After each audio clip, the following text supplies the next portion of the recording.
This is NTD Newsroom, live from our global headquarters in New York City.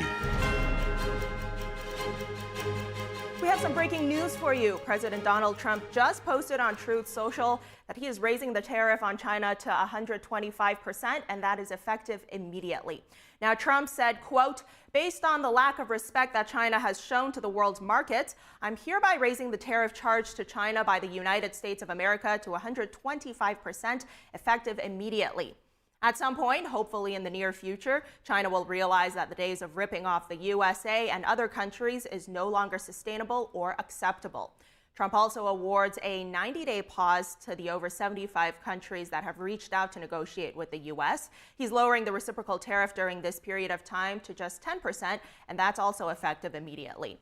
The market responded immediately to that announcement. And this is breaking news hot off the press. We're now going to be joined by Daniel Lacaille, Chief Economist at Tariff and author of Freedom or Equality. Daniel, thank you so much for coming on today. I mean, wow, what a development. Give us your initial reaction. President Trump is a negotiator, and he, from the very beginning, made it very, very clear that tariffs were put in order to balance the trade environment, to level the playing field. So it's logical that now that 75 countries have immediately reacted, showing their willingness to negotiate, he is giving them the opportunity to lift the non-tariff and tariff barriers that hinder the economic growth, investment, and development, both of U.S. companies and international companies, in order to make a much better trading world than the one that we have been living in the past 15 years. Daniel, so what's your best guess as to what's happening right now behind closed doors? My best guess is that we are seeing a frantic activity of negotiation from all countries, and that the Trump administration is showing them the document and the different elements that they have been complaining about for years about international trade, in order to reach an agreement that is positive for everybody. Because we must remember one thing.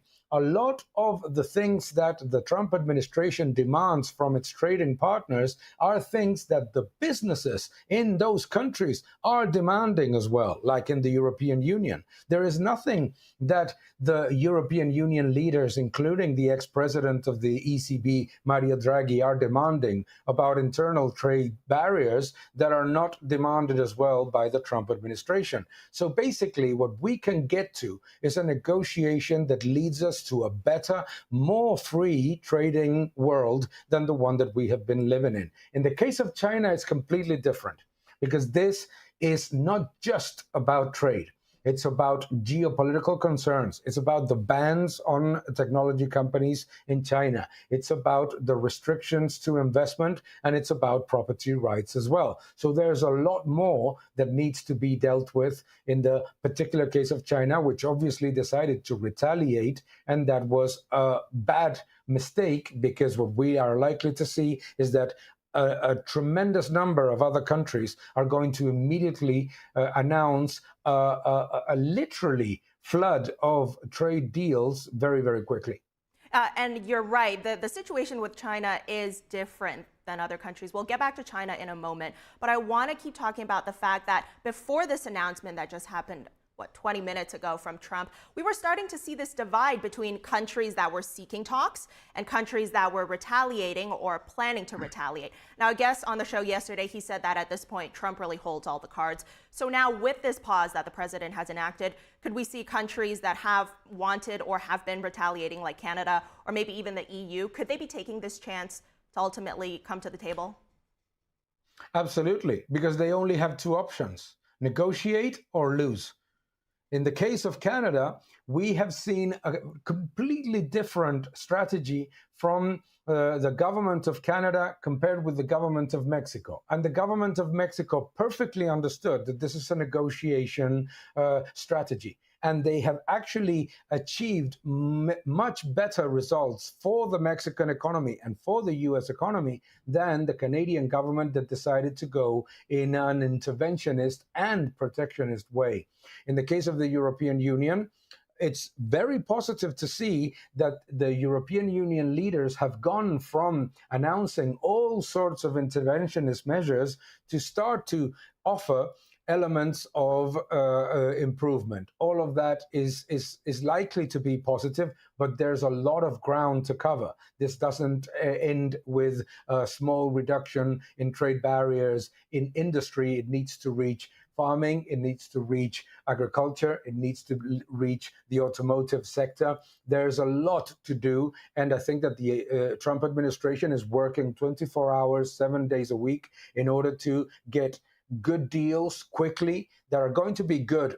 And I come back to the point, not just for US companies, but it's going to be good for all international exporting companies.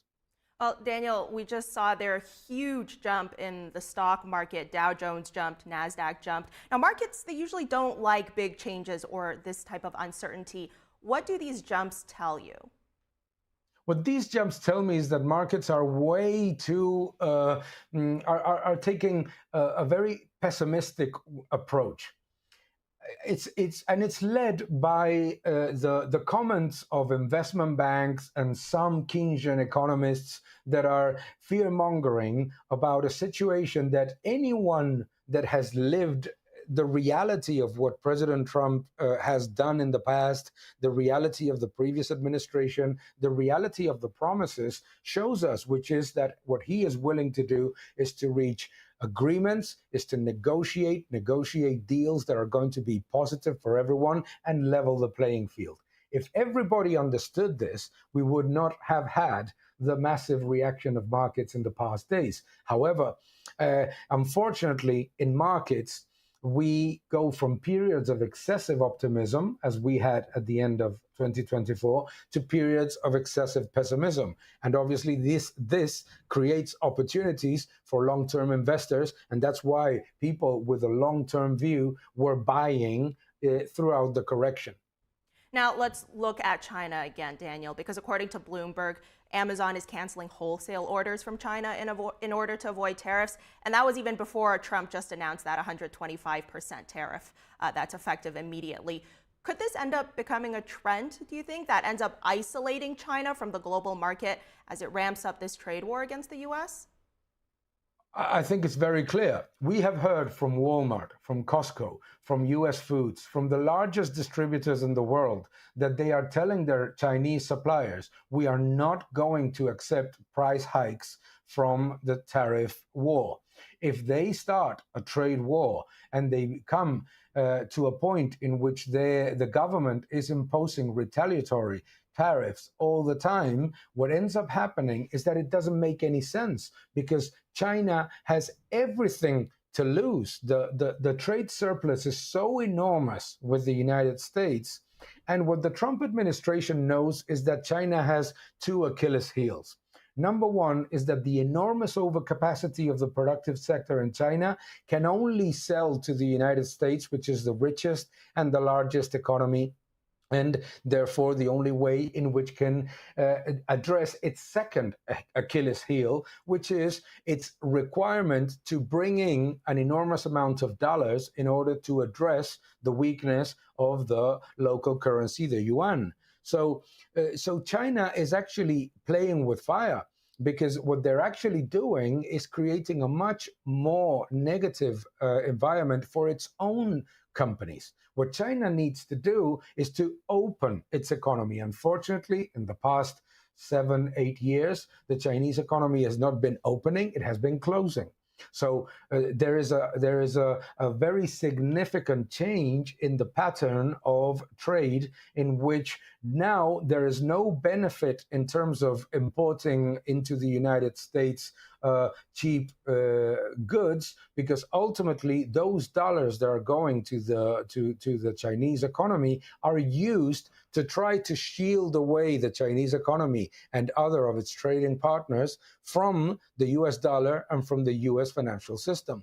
Therefore, the negotiation now from the Trump administration, and that's why these tariff increases are so important coming from the Trump administration, is to remind the Chinese government that it needs to address its enormous tariff and non-tariff barriers, open its economy or lose. It's negotiate or lose. There's no other option.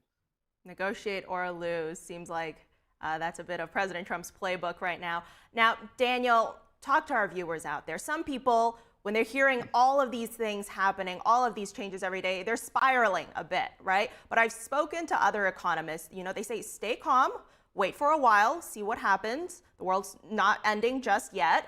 So how do we look at this whole thing holistically, especially during the next 90 days? Forget about equity markets. Equity markets overreact on the upside and on the downside. Equity markets went through the roof. The German stock market went to all-time highs despite an economy that is stagnant and businesses that are not doing well either internationally or domestically. So markets were too aggressively exposed to expectations of rate cuts and monetary easing from central banks. So don't get worried about stock markets. Think about the real implications of this tariff tantrum that we are living. And this process is positive for everybody. The reason why I, living outside of the United States, I am defending the policy of the Trump administration is because I know that it will be positive for European companies and it will be positive for US companies and for the US consumer and European consumers. And what I would definitely recommend to all our viewers is don't listen to those economists that said that the enormous increase in money creation and in government spending of 2020 was not going to generate inflation. You are now suffering from persistent inflation because of those government policies and enormous government spending. And they were wrong then, and they're wrong now about the tariff implications. The likelihood of the tariff negotiation ending in a stronger, productive economy that brings more investment and more jobs and improves the free trade of the world is very, very high. So don't worry about that. Furthermore, this is going, Scott Bessent, the Secretary of State of the Treasury, has said something that I find exceedingly important. The next 4 years are going to be the years of Main Street. The past 4 years were the years of Wall Street. Wall Street made a tremendous amount of money and will continue to make money because companies will do well, but made a tremendous amount of money when at the same time citizens, the middle class, were suffering, real wages were not growing, employment was being mostly built by immigration and weakening of conditions for the middle class. The productive economy was not growing and the deficit was ballooning. So now this next 4 years are going to be about Main Street. What people need to think is don't worry about the equity markets. Equity markets will come back. As you can see, basically it can all happen in a matter of hours. And more importantly, think about Main Street. The next 4 years are going to be for the middle class and not against the middle class like the past 4 years. Well, as some experts like to say, stock markets are not the economy. Daniel Lacalle, thank you so much for joining us today. Thank you very much. It's a pleasure. And just moments ago, White House Press Secretary Caroline Leavitt and Treasury Secretary Scott Bessent spoke to the media on the White House driveway. Here's a look at that. Talk about the president's latest statement regarding his America First trade plan. As you all know, the president just put out a statement announcing an additional tariff on China. The tariff on China will now go up to 125% because China imprudently decided to retaliate against the United States. And as I said at the podium yesterday, when you punch at the United States of America, President Trump is going to punch back harder. In that same vein, we have had more than 75 countries from around the world reach out to President Trump and his team here at the White House to negotiate better trade deals for the American worker. We have been overwhelmed with the amount of requests from countries around the world. I'll let the Secretary speak to that. We will continue with the tailor-made negotiations that I spoke about yesterday. In the meantime, there will be a 90-day pause on the reciprocal tariffs as these negotiations are ongoing, and the tariff level will be brought down to a universal 10% tariff. The Secretary here has been a huge part of the President's trade team, of course, and will continue to lead these negotiations moving forward, to look out for the American worker, which is always President Trump's goal. So I'll kick it over to our great Treasury Secretary, Scott Bessent. Good, thank you. And we saw the successful negotiating strategy that President Trump implemented a week ago today. It has brought more than 75 countries forward to negotiate. It took great courage for him to stay the course until this moment. And what we have ended up with here, as I told everyone a week ago, they're in this very spot, do not retaliate, and you will be rewarded.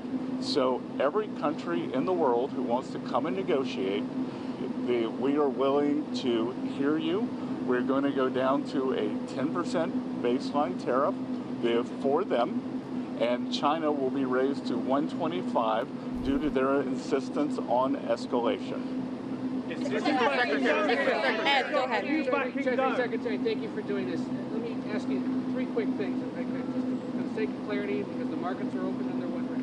First of all, Mexico and China, are they part of this 10% universal? Well, China, no, China. Mexico and Canada, are they part of the 10%? Yes. Okay. Second, given then that you have the rest of the world essentially calling it, it's not China, is this now just all about China? Well, it's about bad actors, and what we will see is some of the very early countries are China's neighbors. That we're going to see. I'm seeing Vietnam today. Japan's at the front of the queue. South Korea, India.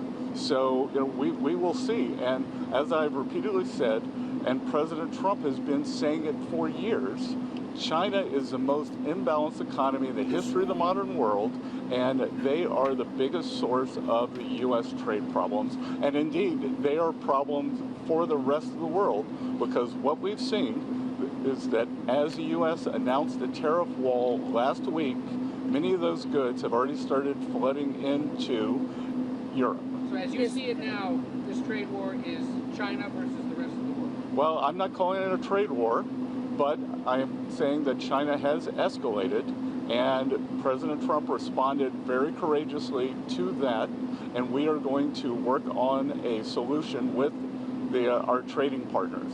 If I could just, excuse me, Raquel, if I could just add to what the Secretary said. Many of you in the media clearly missed the art of the deal. You clearly failed to see what President Trump is doing here. You tried to say that the rest of the world would be moved closer to China, when in fact we've seen the opposite effect. The entire world is calling the United States of America, not China, because they need our markets, they need our consumers, and they need this president in the Oval Office to talk to them. And that's exactly why more than 75 countries have called, because the United States of America is the best place in the world to do business. And as the president has shown great courage, as the Secretary has said, in choosing to retaliate against China even higher. Elena, go ahead. Hi, thank you, Treasury Secretary Bessent. Can you explain more of the decision-making on that? No. Again, President Trump created maximum negotiating leverage for himself, and which tariffs went into effect 15 hours ago. The ones that we have lowered went into effect a week ago. They were announced a week ago, and we have just been overwhelmed by the response from mostly our allies who want to come and negotiate in good faith. So we are expecting them to come with their best deal.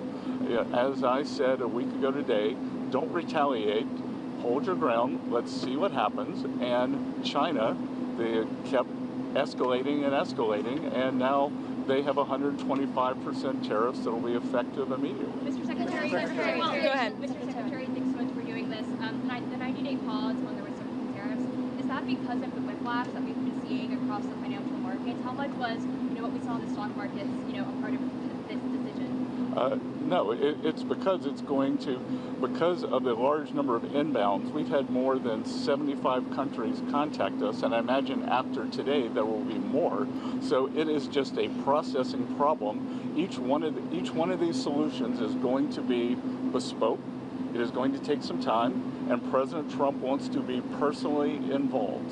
So that's why we're getting the 90-day pause. Clarification. Mr. Secretary, there was a tweet that you and Secretary Letnick were in the Oval Office with the President talking about this. Can you talk about what that conversation was like and what you guys said to one another that led to this decision? Look, it's all the President's decision, and the President had a level in mind to raise the China tariffs, and then he had the 3-month pause in mind, and we were discussing the exact wording. Coming up next, U.S. Immigration and Customs will immediately start reviewing immigrants' social media content for reasons to deny their immigration benefits requests. That and more after the break.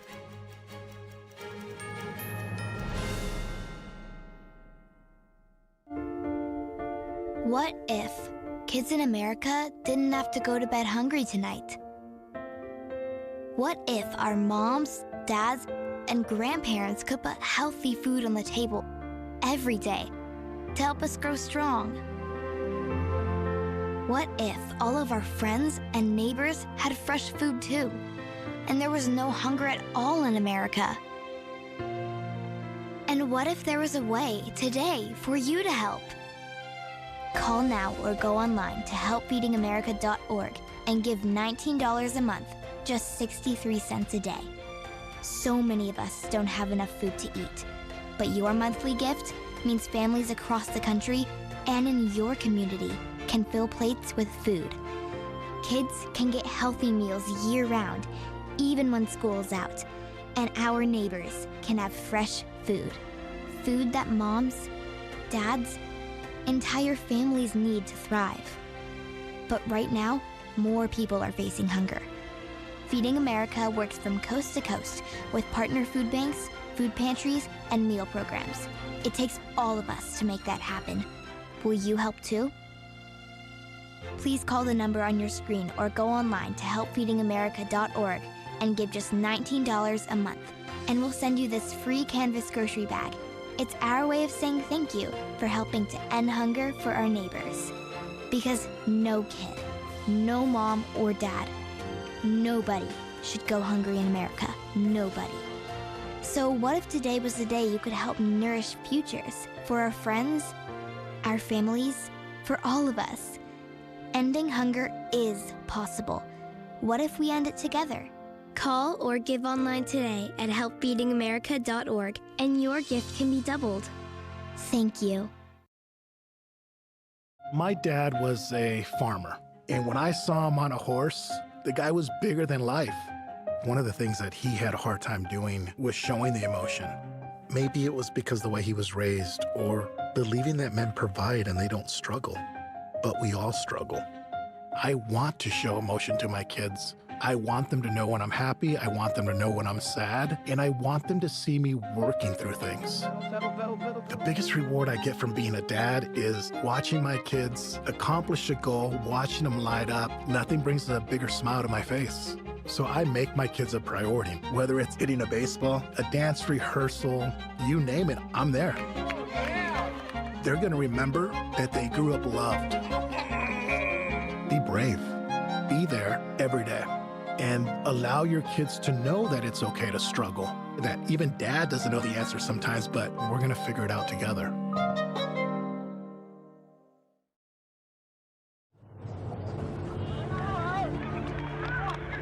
There are real consequences to controlled media.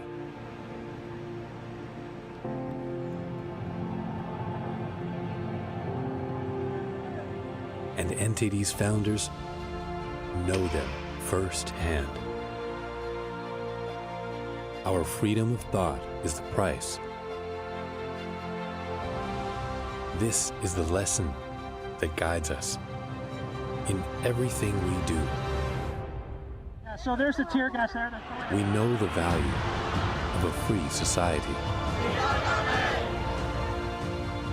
And we take seriously the responsibility to preserve it.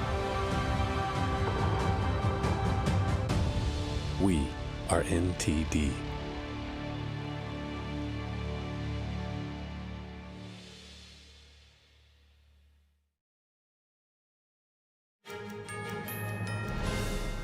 Thanks for staying with us. An ongoing debate now over schools and families' rights to religious freedom. Mid-Vermont Christian School has been banned from state sports games and tuition programs because the school's girls basketball team forfeited a game against another team with a male athlete who identified as female.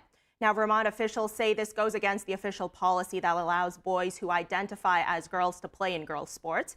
And joining us now in studio are Chris Goodwin, head basketball coach at Mid-Vermont Christian School, and Ryan Tucker, senior counsel with Alliance Defending Freedom. So, Chris, Ryan, thank you both so much for being here today. Thanks for having us.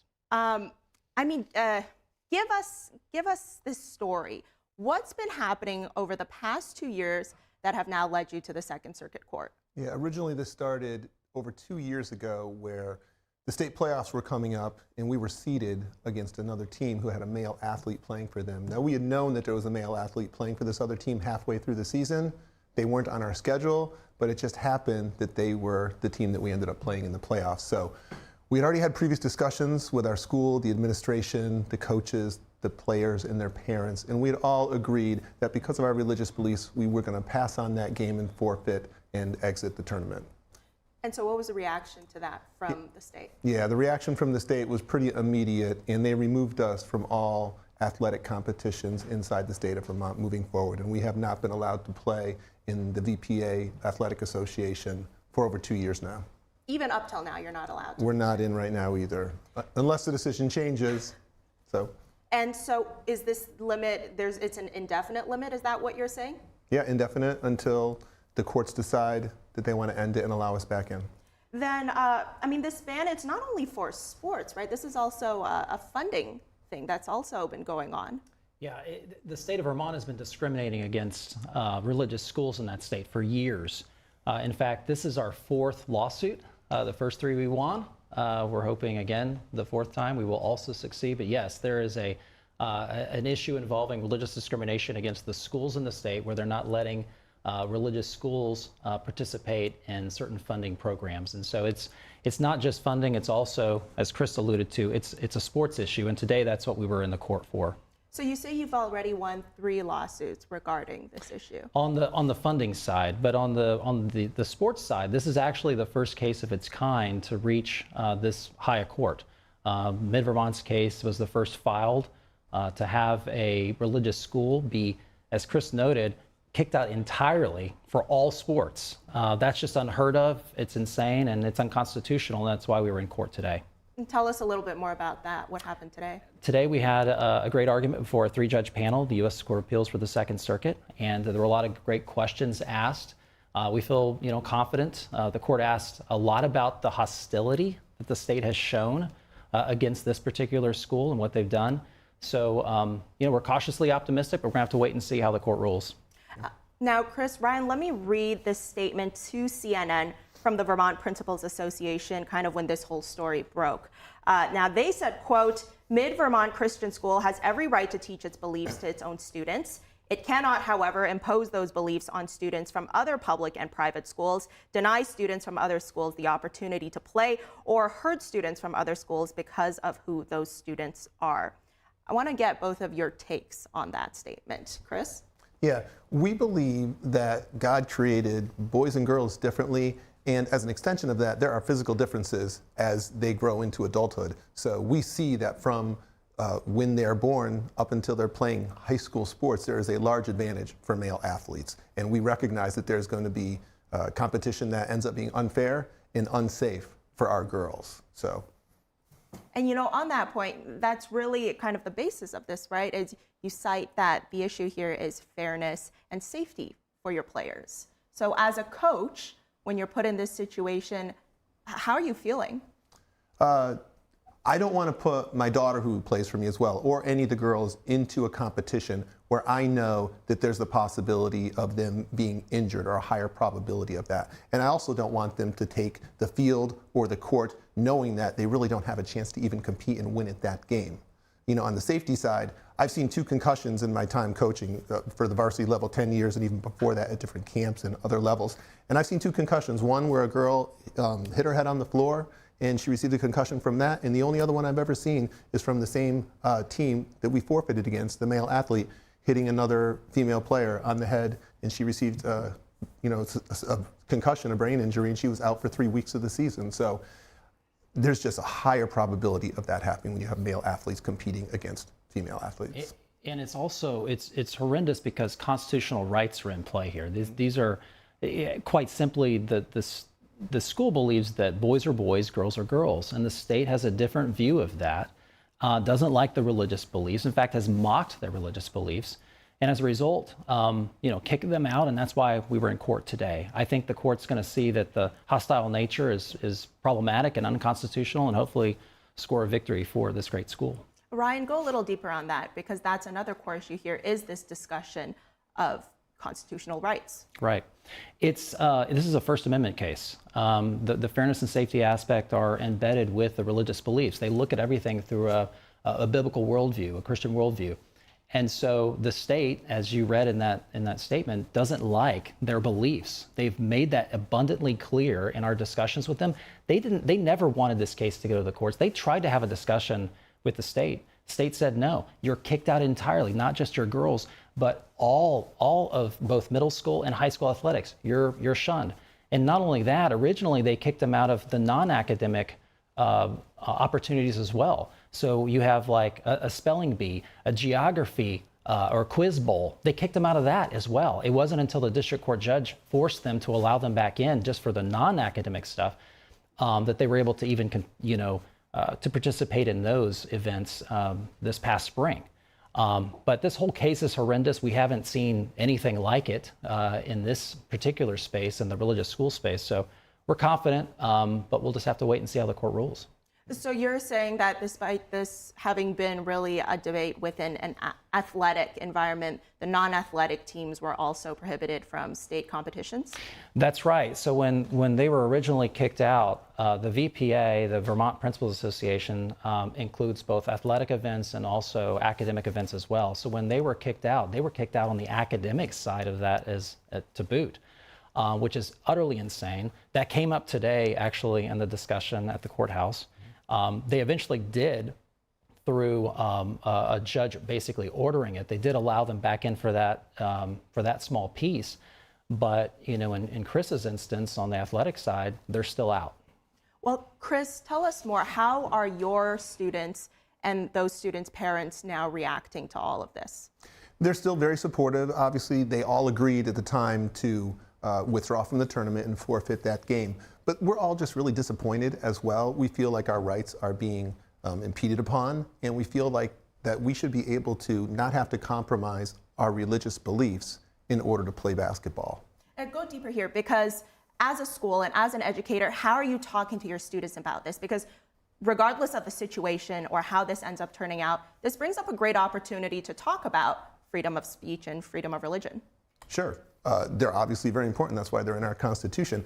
And the important lesson is that just because we may have a religious belief that other people may not have, that doesn't give the state the right to punish us because we have that belief. Just because we don't line up with the state's orthodoxy doesn't mean they get to remove us from all state athletic competitions. And we encourage our girls and the whole school to stand up for what they believe in.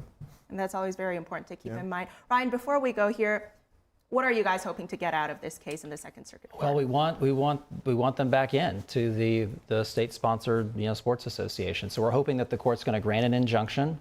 I would expect, hopefully, if that is to happen within the next few weeks, and put them back where they were before this whole mess started. All right. Well, I wish you guys all the best. Chris, Ryan, thank you so much for being on here today with us. Thanks for having us. Thank you. And coming up, President Donald Trump will welcome a group of race car drivers and team owners to the White House soon. We'll be bringing you that event live, and we'll also keep an eye on what the president will have to say after the break.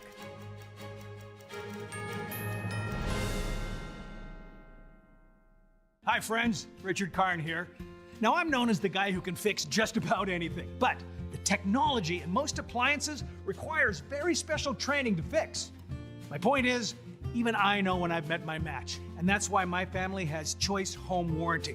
So we won't get stuck with high-priced repairs. Choice Home Warranty covers over 25 major home systems and appliances. That's your AC, heating, plumbing, kitchen and laundry appliances, and so much more. Imagine for less than a cup of coffee a day, Choice Home Warranty can help protect you from expensive major system and appliance breakdowns that your homeowner's insurance doesn't cover.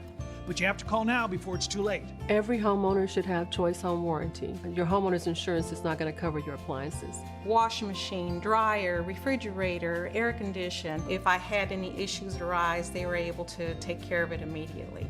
Now, homeowners insurance won't protect you when your home's major systems and appliances break down due to normal wear and tear. But Choice Home Warranty will. They can help cover repairs and replacements. Choice Home Warranty is the best warranty we've ever used. It would save you so much money in the long run.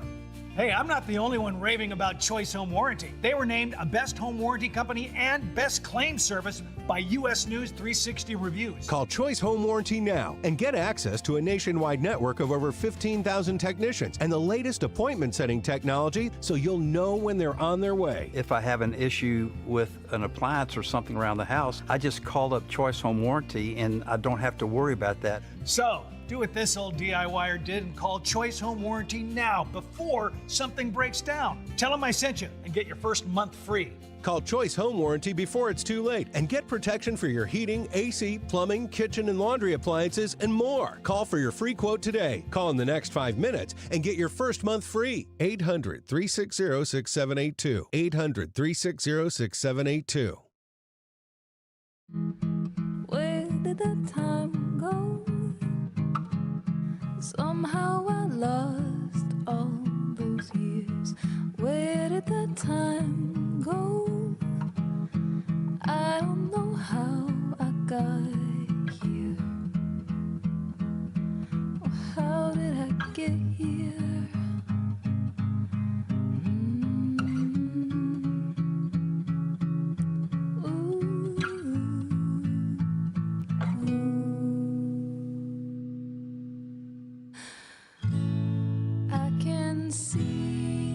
You've done the hard part. You quit smoking. Now do the easy part and get scanned for lung cancer. If you smoked, you may still be at risk, but early detection could save your life.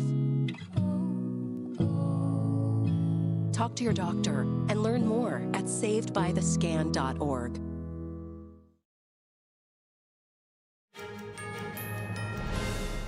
Thanks for staying with us. House Speaker Mike Johnson is now under pressure to deliver a legislative win for President Donald Trump. The House is in session for only a few more days before it adjourns for a 2-week break. The president wants the chamber to pass a massive budget deal that will make permanent tax cuts that he approved during his first term in office. The budget blueprint also provides money for border security along with major spending cuts, but not all House Republicans are on board just yet with the Senate's proposed measure. I think right now, in some ways, we're speaking slightly different languages because the House and the Senate operate in such different ways. But at the end of the day, what this does is it unlocks budget reconciliation and unleashes all the things that we want to accomplish on behalf of the American people. And that can only happen when the House and the Senate pass the same budget resolution. House Budget Committee Chairman Jody Arrington condemned the Senate resolution in a statement, calling it, quote, unserious and disappointing. Now, others have concerns about a provision in the Senate instructions that would raise the debt ceiling by $5 trillion. President Trump also spoke with House Speaker Mike Johnson and several conservative lawmakers at the White House yesterday. Trump wrote on Truth Social that the meeting was very good. Johnson told the Epoch Times the meeting was very productive but did not provide further details. While Johnson met Monday night with members of the House Freedom Caucus, he has threatened to keep members in Washington through the weekend if they can't come up with a budget plan. In the meantime, House Minority Leader Hakeem Jeffries and Senate Minority Leader Chuck Schumer say the Republican caucus is divided. They're busy fighting with each other. The House Republicans are fighting amongst each other. The Senate Republicans are fighting amongst each other. And the two houses, I've never quite seen anything like this. The Republican leader of the House and the Republican leader of the Senate are at loggerheads. And why is that? Because they're defending such unpopular programs. We are unified in our opposition to the Republican effort to enact the largest Medicaid cut in American history. That's a disgrace, and it will hurt people all across the country. We are unified in our effort to protect and strengthen Social Security. It's not an entitlement program, it's an earned benefit. Senate Democrats and House Democrats will continue to stand together in defense of Social Security. More than $1 billion in federal funding for Cornell University and around $790 million for Northwestern University have now been frozen. That's as the government investigates alleged civil rights violations at both of those schools. The White House confirmed the funding pause late last night. The administration had previously cut off money to schools including Columbia University and the University of Pennsylvania. That's related to various issues like diversity, equity, and inclusion programs, as well as the handling of protests against the war in Gaza. Cornell has received more than 75 stop work orders from the Defense Department for various research projects as well. Last week, the Department of Education said it will cut $9 billion from Harvard unless it cut DEI programs and banned masks at campus protests. An immigration judge in Louisiana will determine later this week whether or not the government can continue to detain Mahmoud Khalil. The Columbia University graduate student is facing deportation for his role in pro-Palestinian protests. Khalil spoke very little during yesterday's hearing. Here are those details. You're going to have to come with us. An immigration judge on Tuesday gave the U.S. government 1 day to show evidence for deporting Columbia University student Mahmoud Khalil, who was arrested in New York a month ago and then transferred to a rural Louisiana jail. Release Mahmoud Khalil now! The case has become a flashpoint for President Donald Trump's pledge to deport some non-U.S. citizens who took part in protests against Israel's military campaign in Gaza. The U.S. government has said the pro-Palestinian demonstrator should be forced out from the country because he withheld information from his application for a green card, which he has denied. Khalil, a Palestinian born in a refugee camp in Syria, has called himself a political prisoner. His lawyers have said that he was targeted in retaliation for his role in advocating for Palestinian rights, meaning the arrest violated free speech protections under the U.S. Constitution's First Amendment. Department of Homeland Security lawyers said they would provide the evidence by the Wednesday afternoon deadline set by the immigration judge Jamie Comins. In a statement later, Khalil's attorney said he was concerned the judge would rule without giving the defense time to respond to the government's case. If the government's deportation case is terminated at the next hearing scheduled for Friday afternoon, Khalil is free under immigration law. The government cannot challenge the termination, but if Comins terminates the case without prejudice, it can attempt to file the removal case again. If Comins rules that Khalil can be deported, he would then be able to ask her to rule on whether he is eligible for relief from removal, which can be granted in limited cases. Khalil can also appeal her rulings. The U.S. Citizenship and Immigration Services announced today that it will begin reviewing immigrants' social media for anti-Semitic activity, also called hatred toward Jewish people. NTD's Arlene Richards reports. The U.S. Citizenship and Immigration Services, or USCIS, is immediately implementing the president's executive orders on combating anti-Semitism and terrorism. In an official announcement on Wednesday, USCIS stated that it will begin considering aliens' anti-Semitic activities on social media and the physical harassment of Jewish individuals as grounds for denying immigration benefit requests. The announcement complies with President Trump's series of executive orders, including protection from foreign terrorists and other national security threats. The new measure will immediately affect immigrants applying for lawful permanent resident status, as well as foreign students and immigrants associated with educational institutions linked to anti-Semitic activity. A spokesperson said this move is also in response to Secretary of Homeland Security Kristi Noem's declaration that anti-Semitic violence and terrorism are not welcome in the U.S. Secretary Noem, speaking in Arizona Tuesday, said they were going to use every tool in the toolbox to take action. We're going to deploy new technologies not only at the border, but at our ports of entry and in our interior to make sure that we're sharing information with other agencies at all levels. And we're also going to be sharing more information, biometrics, DNA testing, and being much more efficient, working to get everybody more authorities that they need to be able to take action in every single interdiction that we have. She said they would be reviving immigration laws that haven't been used in years. We are, for the first time since World War II, enforcing the Alien Registration Act. The Alien Registration Act says that if you're in this country for longer than 30 days illegally, you must register with the federal government. And when those 30 days are up, and if you haven't done that, now we can criminally charge you. The registration effort, which is set to begin on Friday, would require millions of illegal immigrants to get fingerprinted and submit biometric information. They're also required to carry proof of registration or face arrest and federal prosecution. A federal judge on Tuesday was skeptical that the president could enact the policy. Arlene Richards, NTD News. The acting commissioner of the IRS is leaving the agency. Her departure came hours after the IRS reached an agreement with Homeland Security to share data on illegal immigrants. Acting Commissioner Melanie Krause joined the IRS back in 2021 after 7 years with the Department of Veterans Affairs Office of Inspector General. Now, Krause was serving as tax collector's chief operating officer when she was promoted in February to acting commissioner. The IRS and Department of Homeland Security recently reached an agreement that gives DHS the ability to request tax return information from people under criminal investigation. The new relationship between the two agencies comes amid President Trump's crackdown on illegal immigration. The Federal Aviation Administration has replaced air traffic control managers at Ronald Reagan Washington National Airport. The FAA said in a statement it's brought in a new management team. The move comes after serious safety incidents at the D.C. area airport in recent months. Those were January's mid-air collision between a U.S. Army Black Hawk helicopter and an American Airlines regional jet that killed 67 people, and a close call between U.S. Air Force jets and a Delta Airlines plane taking off on March 28th. Now, the FAA says the head of the FAA's air traffic organization will step down early. Tim Arell had planned to retire at the end of this year, but will now depart the agency in the coming months. The FAA says it's a part of the voluntary deferred resignation program offered to Department of Transportation employees. Arell started as an air traffic controller in 1989. President Donald Trump has instructed the Justice Department to review state energy regulations. The president ordered his Attorney General Pam Bondi to identify any state laws, policies, or practices that may be unconstitutional or preempted by federal law. Trump has identified a number of domestic energy industries that his administration says are facing unfair hurdles to their domestic growth.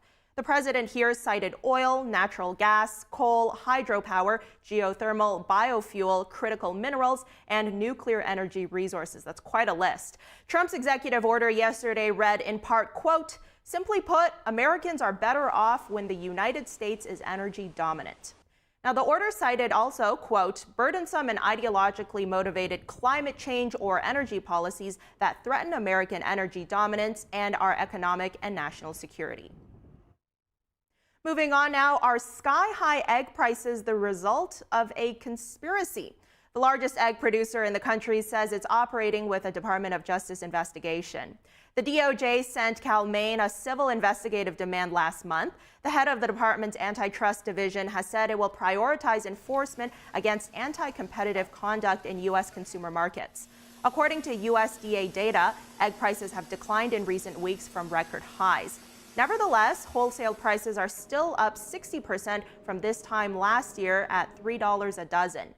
Weaker demand and a lull in new cases of bird flu have helped cool prices down a bit.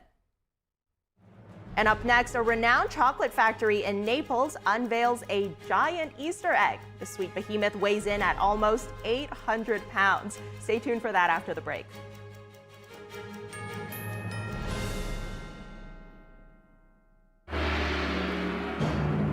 What has lasted 5,000 years was once almost lost. Now, the world awaits the divine culture's return.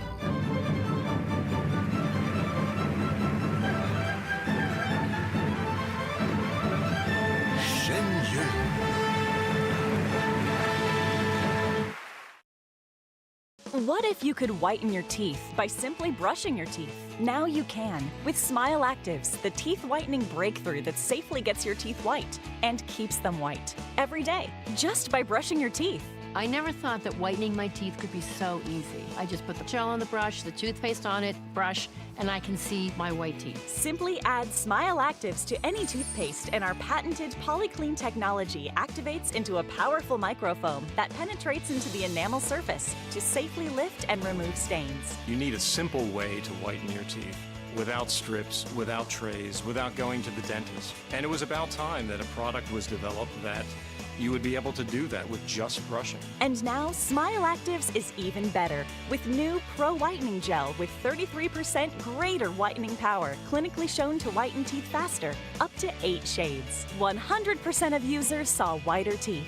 On food stains, coffee and wine stains, even on veneers, crowns, and dentures. I eat the blueberries, I drink the coffee, and I know that Smile Actives will keep my teeth white every day. If you could use something so easy like Smile Actives to take yellow teeth to white teeth, why wouldn't you? Why spend hundreds of dollars for whitening treatments at the dentist when now you can whiten your teeth with new Smile Actives Pro Whitening Gel every time you brush your teeth? Call or go to smileactives.com and for a limited time get new Pro Whitening Gel for just $24.95.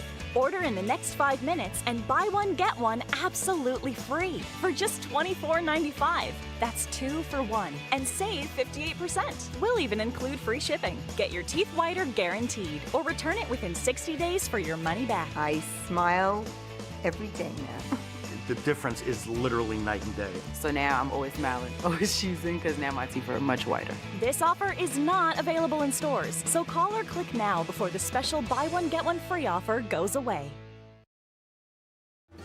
Kids love it. Parents trust it. Obviously. Explore GJW Plus Kids Series and Ganjiang Campus courses led by expert educators. This is spectacular. Children will learn values like respect, responsibility, and knowledge in language, science, and more. Wow. All while having fun. Perfect. Subscribe today at GJW Plus Kids, where learning meets fun.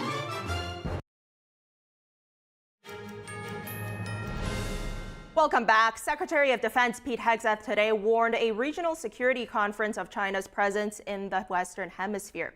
Now, the Defense Secretary's remarks come just one day after describing Beijing as a threat to the Panama Canal. Beijing is investing and operating in this region for military advantage and unfair economic gain. We do not seek war with China. And war with China is certainly not inevitable. We do not seek it in any form. But together, we must prevent war by robustly and vigorously deterring China's threats in this hemisphere. Hegseth called on the region's governments to work together to deter China. The defense secretary toured the Panama Canal with Panama's president yesterday. The two countries agreed to step up security coordination and suggested they may be negotiating a way to pay back fees that U.S. warships pay to pass through the canal. President Donald Trump has repeatedly argued that the U.S. is being overcharged to use this critical waterway.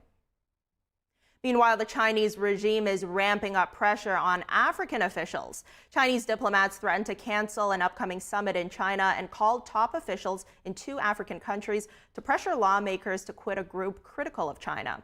African politicians and experts call it an escalation of Chinese diplomatic pressure. Beijing has worked to build deep ties in Africa through mining and infrastructure projects. The group Beijing does not like is the Interparliamentary Alliance on China. It includes hundreds of lawmakers from 38 different countries concerned about how democracies approach Beijing. The group has coordinated sanctions over human rights abuses in Xinjiang and Hong Kong and rallied support for Taiwan. The Chinese regime's pressure has led to some African leaders quitting the group. Moving on, a renowned chocolate factory in Naples has just unveiled a giant Easter egg as part of a cultural project celebrating the southern Italian city. At almost 800 pounds, this sweet behemoth honors 2 pioneering chocolatiers who brought their craft from northern Piedmont in the late 1800s. NTD's Andrew Thomas has the details. This Easter egg in Naples blends the traditional with the modern. An enchanting illustration depicts the mythological siren Parental. Surrounded by waves in a dramatic sunset, Parental celebrates the city's beginnings. We thought there could be no better theme than the myth of Parthenope, as you can see on the egg's front, the mermaid rising from the waters, and the Castel dell'Ovo in the background, the city and its most iconic image linked to the myth. Emblazoned with the words 2,500 years of legendary history, the Easter egg features the shop's historic blue and gold logos. Crafted over 3 weeks, the labor of love involved hand-brushing enormous molds, then a delicate fusion of chocolate and detail. When the decorator paints, it's like a painter with tempera and brush. Let's say the idea is the same, but we do not use a real brush, but an instrument called coppetto together with sugar icing. But for the shading, we use a brush.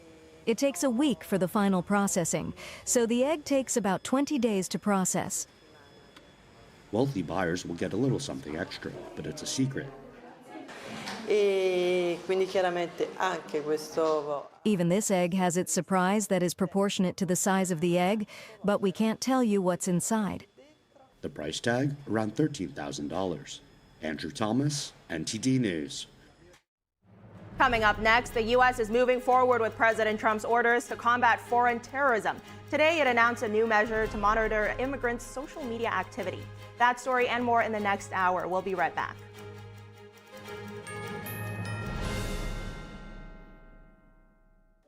My biggest fear in the middle of my addiction was that I would never be able to get over it and that my kids wouldn't have a father. I overdosed on heroin and I lived.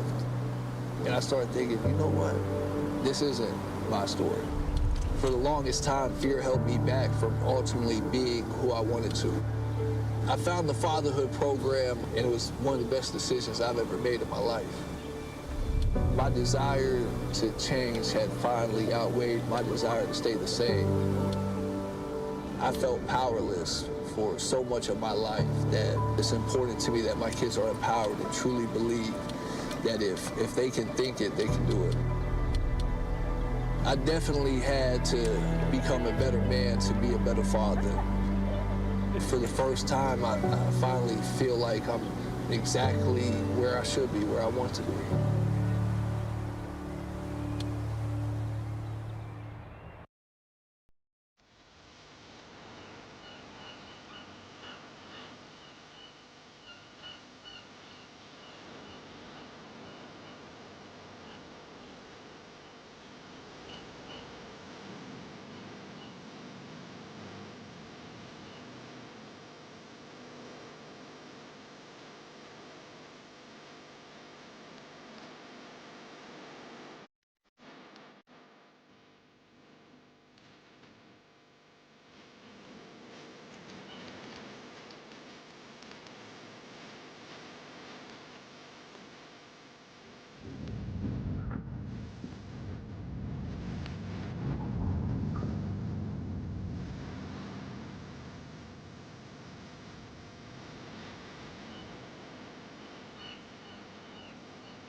My 15-year-old son, Ethan, and I had a fun and relaxing morning. We returned home, and Ethan walked to his best friend's house an hour later. I heard the ambulance scream by the street, carrying my beautiful boy. Ethan was shot in the head in his best friend's house with an unsecured gun. He had 0 chance of survival. The father, the gun owner, he stored his 3 guns and bullets in a shoebox.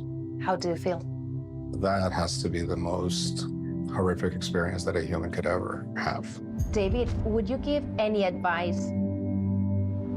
First thing you do is not keep your ammunition with your weapons, and that your weapons need to be locked at all times.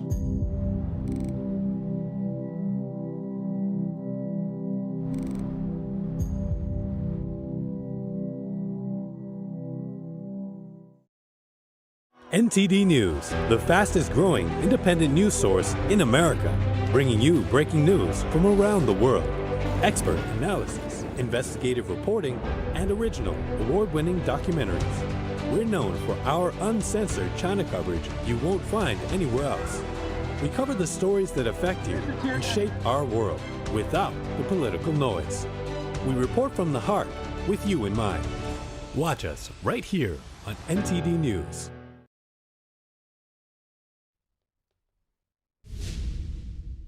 Welcome to NTD Newsroom. I'm Fiona G.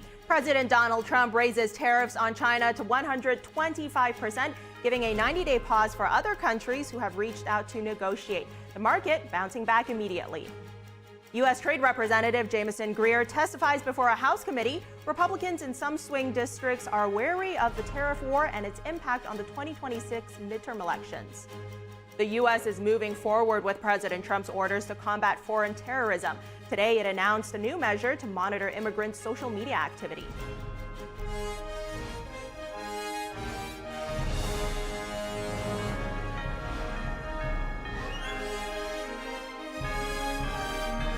This is NTD Newsroom, live from our global headquarters in New York City.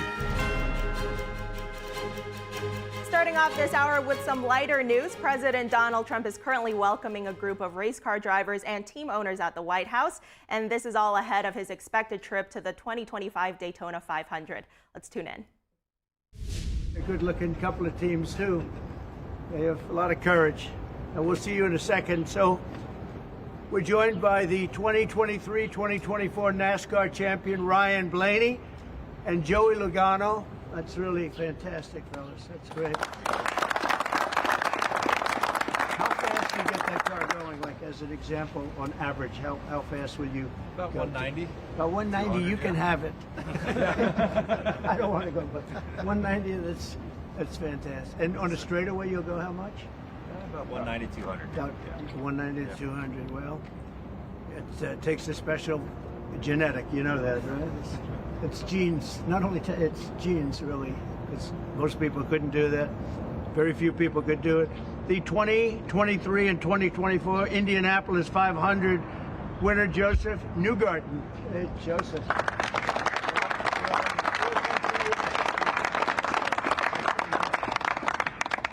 And the 2025 champions of the 24 Hours of Daytona, Felipe Nasser, Nick Tandy, and Lawrence Ventura. Thank you,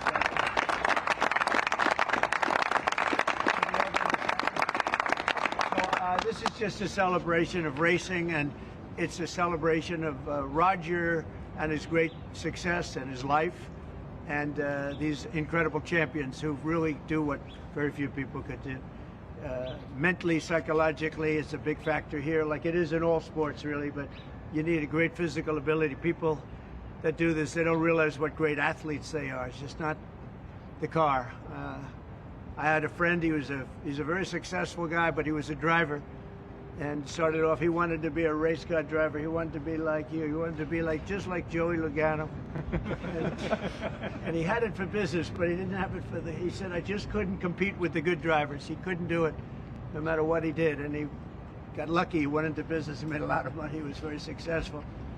But he said, I couldn't press the accelerator down all the way, and the best drivers could.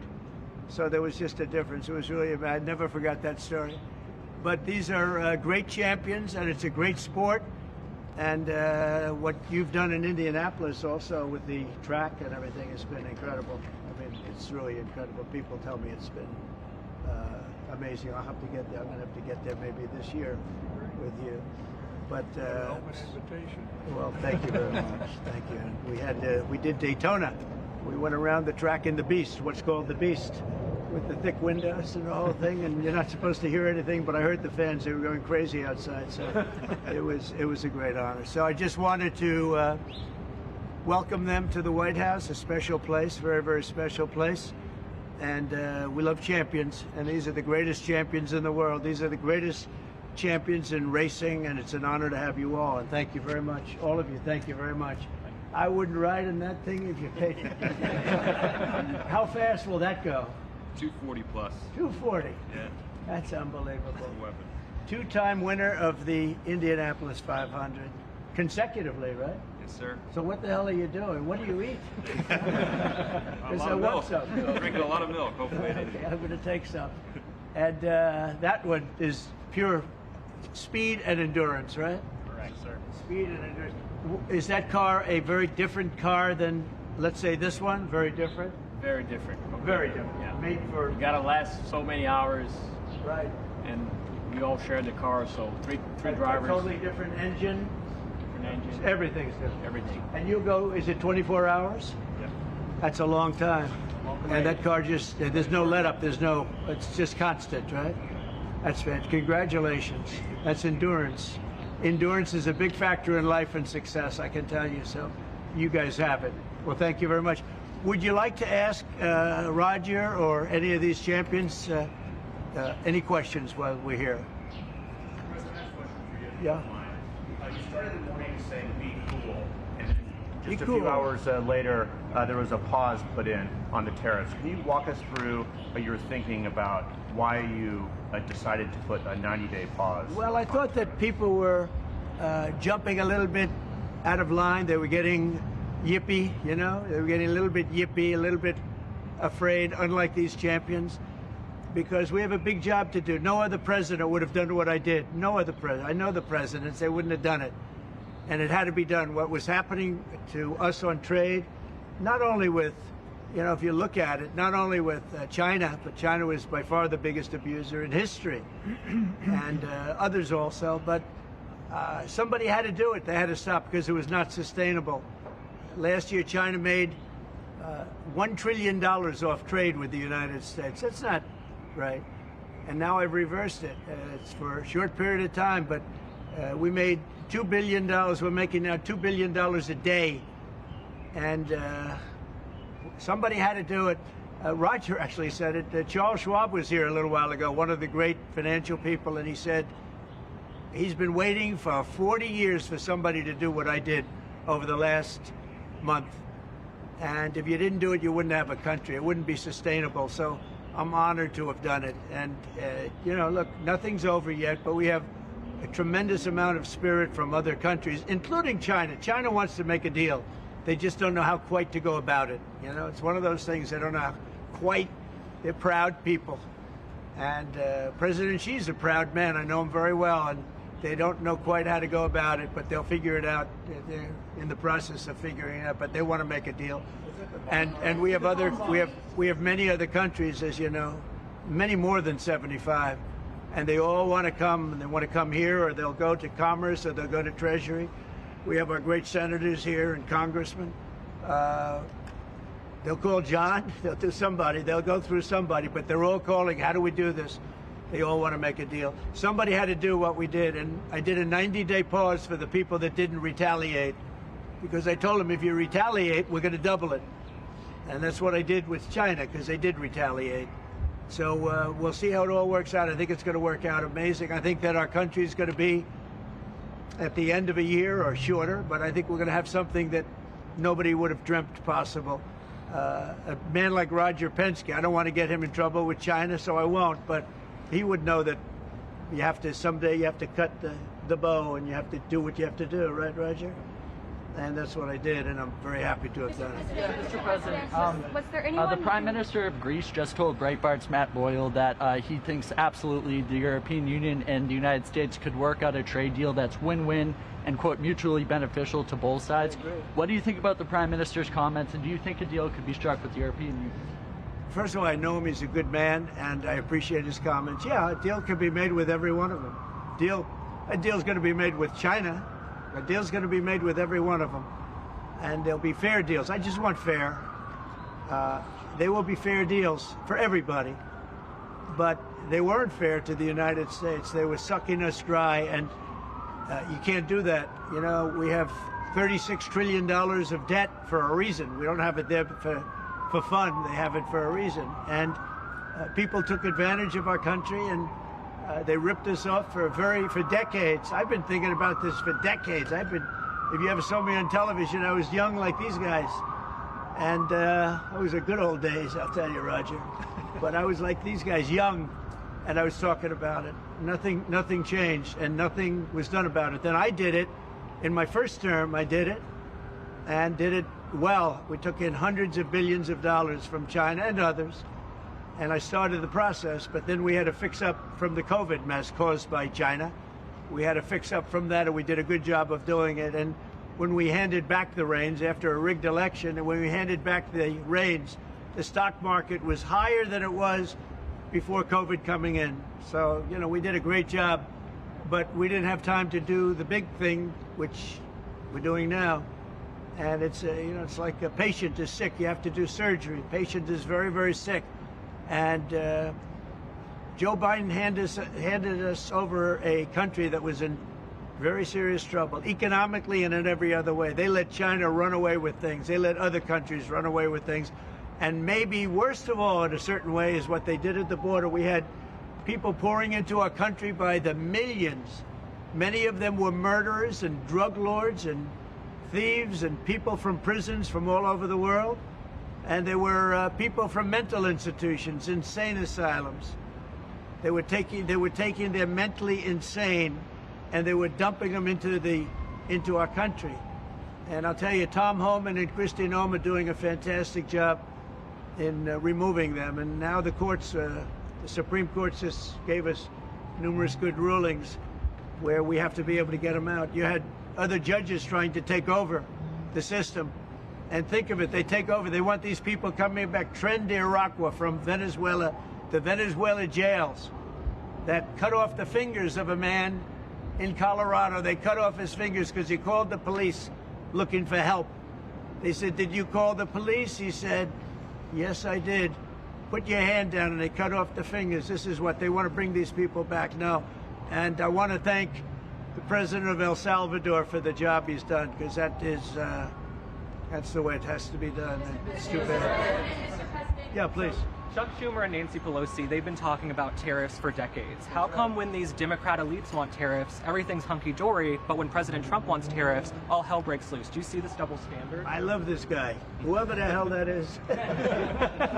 That's really nice. I appreciate that question. No, Chuck Schumer and Nancy Pelosi, everybody knew you had to do it, but they never had the guts to do it. It does take guts. It even takes guts for our country to go through it. That's why I say be cool. They were saying about, just be cool. It's going to work out.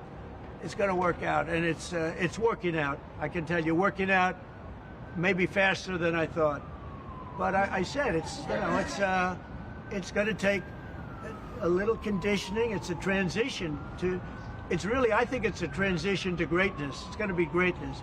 Our country is going to be. There'll be nothing like it, and people investing in our country, they're going to do better than they've ever done before. We have more car manufacturers, Roger, coming into our country now. Speaking of cars. We've never seen anything like it. And they're coming in because of the election, but they're coming in because of the tariffs, because they don't want to pay 25 or 50 or whatever it may be. They don't want to pay that. They can't pay that. We had 3 cancellations in Mexico, building a plant. They're all coming into the United States. Canada, they're coming in. From China, they're coming in from everywhere.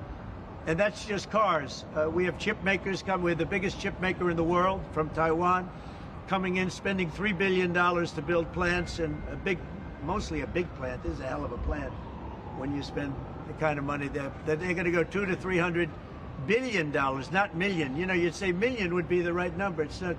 $200 to $300 billion. Think of that. $300 billion. If you look at Apple is going to spend $500 billion building a plant. They wouldn't be doing that if I didn't do this. They'd just keep building them in China.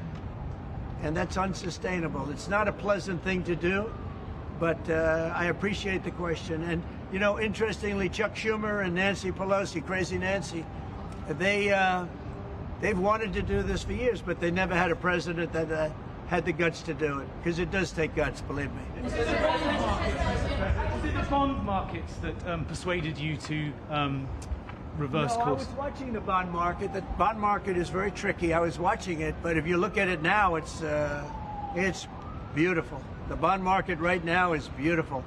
But yeah, I saw last night where people were getting a little queasy. I think everything had. Well, the big move wasn't what I did today. The big move was what I did on Liberation Day. We had Liberation Day in America. We're liberated from all of the horrible deals that were made, all of the horrible trade deals that were made. And I was helped by people just like this, senator, congressman, and friends, right? And we had great help in the Senate. Our Republican senators have been amazing. They stood tall. And likewise in the House. And John Thune has done an amazing job. Barrasso has done an amazing job. I mean, I can't think of a senator, really. We had tremendous support. We got a bill passed the other day with almost unanimous support in the Senate, and I think we're going to get that in the House too. And I have to tell you that Mike Johnson is a great speaker. He's done a fantastic job. We had a majority of 1, now we have a majority of 7. And you don't realize how big 7 is until you have a majority of 1. 7 sounds like so much. But we're doing well. But Mike Johnson and John Thune have done a really great job. Mr. President, was there anyone who influenced your decision? Did you speak with anyone, Jamie Dimon? Did you speak with anyone? Well, I watched Jamie Dimon on Maria Bartiromo's show this morning, and he was very good. He said that, actually made the statement to effect that something had to be done with the tariffs and trade. He said that. He said, look, at some point, but he said something has to be done with tariffs and trade. He understood it. He's very smart and very a genius financially. He's done a fantastic job at the bank. And he knows that. Everybody knows that. Anybody that's even a little bit smart knows it. It wasn't sustainable what was happening. Somebody had to pull the trigger. I was willing to pull the trigger. This should have been done long ago. Just like Biden should have stopped the border long ago. I mean, allowed 21 million people plus into our country, many of whom should never have been allowed out of prisons and jails. They came out of prisons and jails from all over the world, and now we're getting them out, bringing them back to their countries. But it's should have never been done. Yeah, go ahead, please. Sir, would you consider exempting some U.S. companies, maybe some larger companies who have been hit hard in the markets the last few days during this 90 days? As time goes by, we're going to take a look at it. There are some that have been hard. There are some that, by the nature of the company, get hit a little bit harder, and we'll take a look at that, yeah. How do you determine the next 90 days? Just instinctively, more than anything else. I mean, you almost can't take a pencil to paper. It's really more of an instinct, I think, than anything else. What's your credibility like? Because you said that these tariffs would go in effect on Monday. You said no pause. And today there is a pause. So how can people believe your word today? It's not a question of that. You have to have flexibility. I could say, here's a wall, and I'm going to go through that wall. I'm going to go through it no matter what, and keep going, and you can't go through the wall. Sometimes you have to be able to go under the wall, around the wall, or over the wall. These guys know that better than anybody, right? You got to go around them sometimes. You're not going to go through them. So I consider, I think in financial markets, because they change. Look how much it changed today. We went from, pretty moderate today, but over the last few days it looked pretty glum, to, I guess they say it was the biggest day in financial history. That's a pretty big change. And I think the word would be flexible. You have to be flexible. Like he's asking the question about some companies. Some companies, through no fault of their own, they happen to be in an industry that is more affected by these things than others. You have to be able to show a little flexibility. And I'm able to do that. I'm going to say hello to these champions because they are great champions. I got to say hello. To avoid more escalation.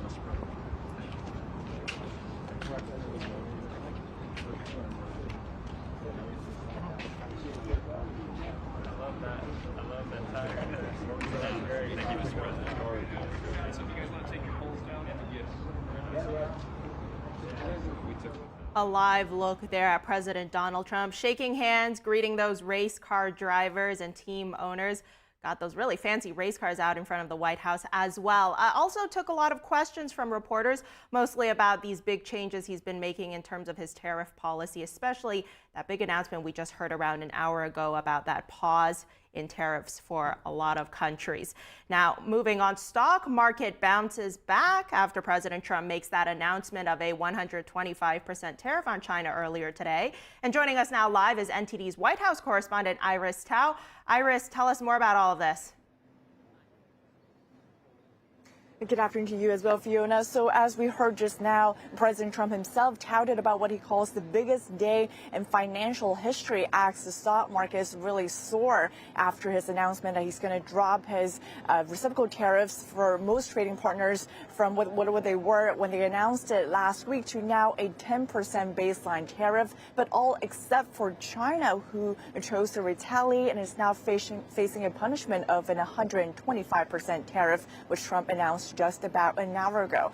And now the stock markets are roaring back, including, for example, the benchmark S&P 500 growing over around 8%, and also the tech-heavy NASDAQ rose by around 10%, heading for its best day since 2008. And also the Dow also rose by over 7%, or over 2,500 points in just over the past hour amid this new announcement. The U.S. Treasury Secretary Scott Bessent also told us at the White House here that this was Trump's plan all along, that he was trying to wait until this day to announce it, to really gain a massive leverage to make these countries to come to the U.S. to negotiate. And Bessent also suggested that Trump might have been intentionally goading China into a bad position. Watch.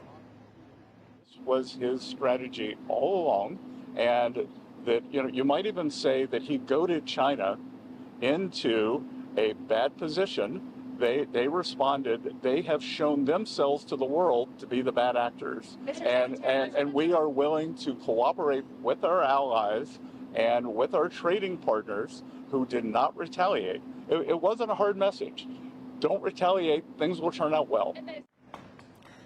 While around 75 countries have now come to the U.S. to negotiate new tariffs, China chose to retaliate with an 84% tariffs on U.S. goods set to go into effect tomorrow. Meanwhile, Trump announced this afternoon that, quote, based on the lack of respect that China has shown to the world's markets, he's now raising tariffs on China to 125%, adding that he hopes that China will, quote, realize that the days of ripping off the USA and other countries is no longer sustainable or acceptable.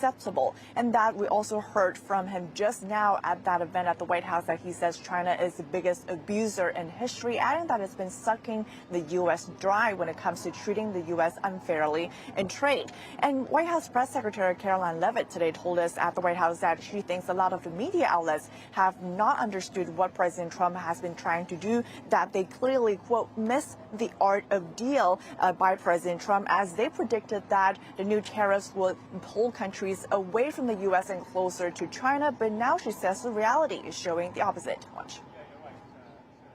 You tried to say that the rest of the world would be moved closer to China, when in fact we've seen the opposite effect. The entire world is calling the United States of America, not China, because they need our markets, they need our consumers, and they need this president in the Oval Office to talk to them. As the president has shown great courage, as the secretary has said, in choosing to retaliate against China even higher. And President Trump's deputy chief of staff at the White House, Stephen Miller, also posted on X saying that Trump's, quote, a master strategy is not only trying to reform what he calls the broken international trade, but also to economically and politically isolate the biggest architect of a global economic aggression, which he says is China. Back to you. Iris, one more. Can you tell us about that 10% tariff for all the other countries? How's that going to work? So in the announcement today, it means that all countries, actually including Mexico and Canada, which face higher tariffs due to previous announcements by President Trump, will all now face just a 10% baseline tariff. And that strategy, according to Treasury Secretary Scott Bessent, is that Trump wants to have more time to personally get involved with the negotiations. So all of these over 75 countries who have reached out to negotiate with the U.S. Bessent says that Trump wants to get involved to make sure that, of course, his intake is part of it, and that he gets the best deal out of every country.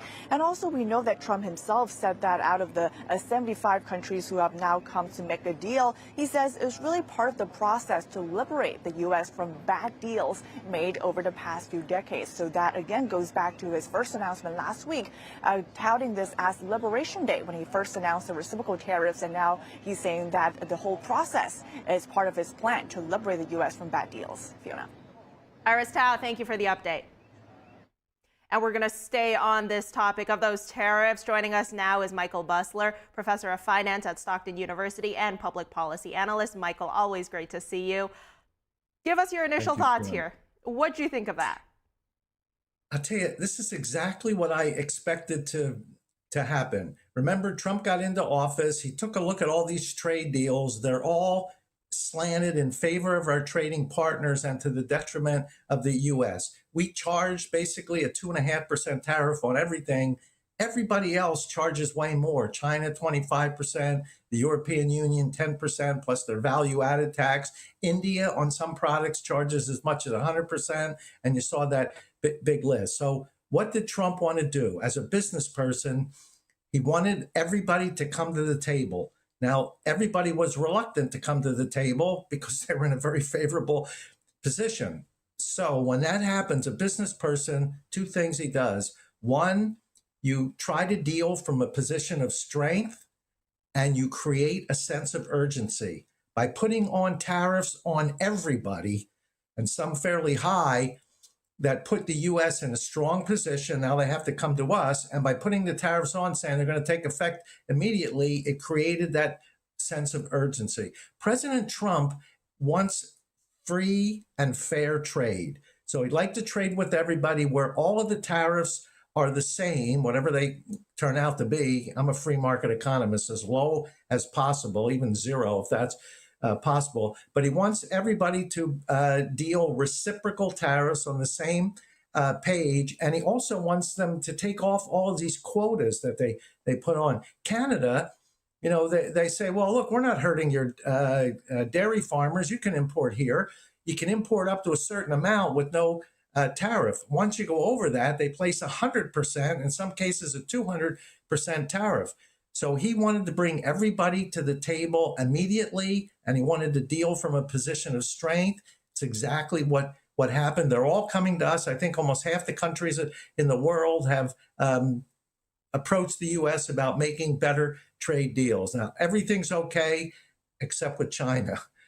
China insists on maintaining their position. And when we put a tariff on, as Secretary Bessent said, if you don't reciprocate with that and you just come and deal with us, you'll end up with a favorable deal. China said, no, we're stronger than that. You put a 50% tariff, we'll put a 50% tariff. You raise yours, we'll raise ours. Well, now they're up to 125% tariff. That's going to clobber the Chinese economy. That'll raise the price of goods brought in by 125%. You're doubling and more of prices. Consumers will cut back on what they buy. They'll seek alternatives. That'll drive the exports from China down. Their country is already in a difficult position. They put in a lot of money yesterday to build up their stock market, but their country is already in a very difficult position. Eventually, they're going to have to come to the table and negotiate. Kevin O'Leary said, you should put extremely high tariffs on China, put them up to 400%, then they'll come and negotiate with you. I don't think they'll have to get that high, but China will at some point realize if they don't negotiate with us, they're going to be in a very difficult position. President Trump is a business person, an excellent negotiator. Everything he said was going to happen is happening. Michael, we'll get back to China in just a moment, but to your point of creating a sense of urgency. So first of all, with that Liberation Day announcement, he created a sense of urgency. And now, would you say it's the same thing with this 90-day pause and this 10% tariff during that 90-day period? Is he making this feeling here like, hey, you only got 90 days. After 90 days, you don't have this 10% anymore? That's it. So most of the countries in the world, or at least many of the countries in the world, have said, okay, we'll negotiate with you.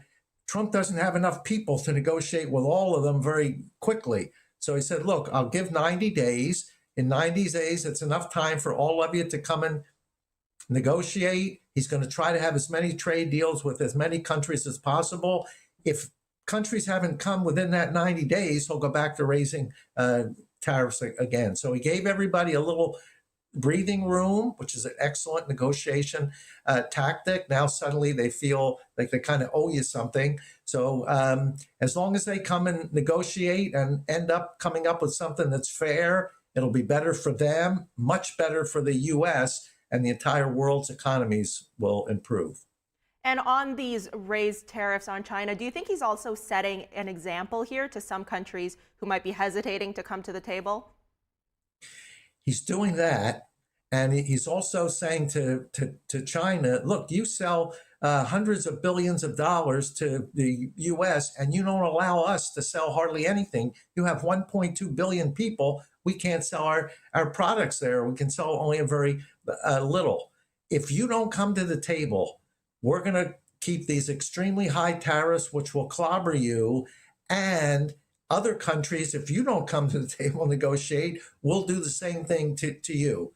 Our goal is to have fairness, free trade with fairness. What happened is after World War II, the U.S. kind of felt we had to build up other countries, so we made these deals that would help them.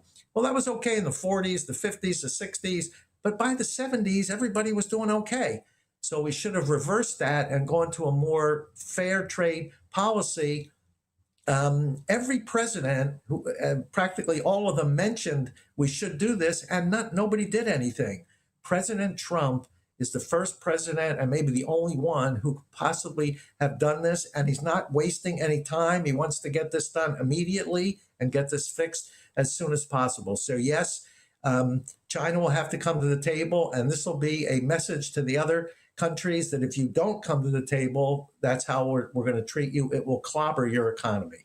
Michael, I was also just speaking with Daniel Lacalle about this earlier in the show, where we're seeing some U.S. companies, particularly Amazon right now, already shifting away from buying wholesale from China as they're trying to avoid these tariffs on China. Could you say that this trade war is isolating China from the global market? It's certainly helping. And what President Trump wants to do is bring the manufacturing base back to the U.S., especially for products that are vital to our national security: steel, aluminum, copper, medical products. He wants to bring that production back here to the U.S.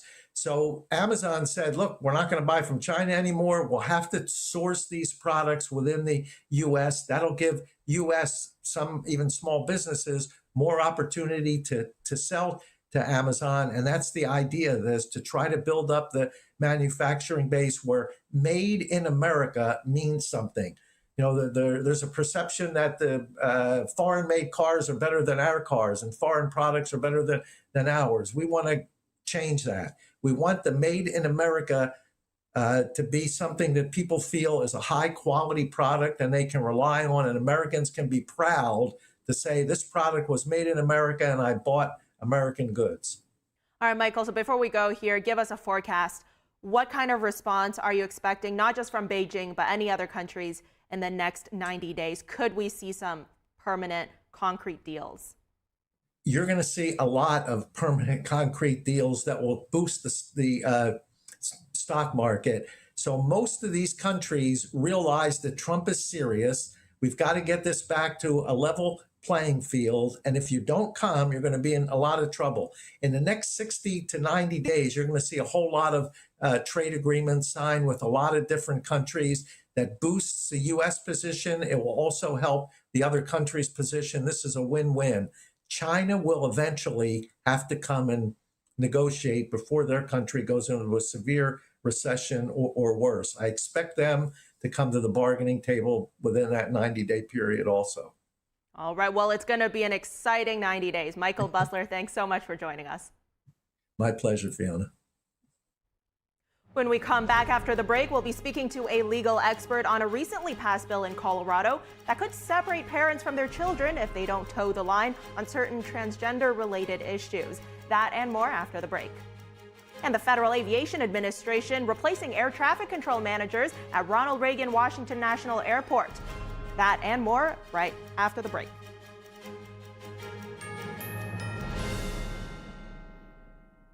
The bladder control aisle. You won't shop here again.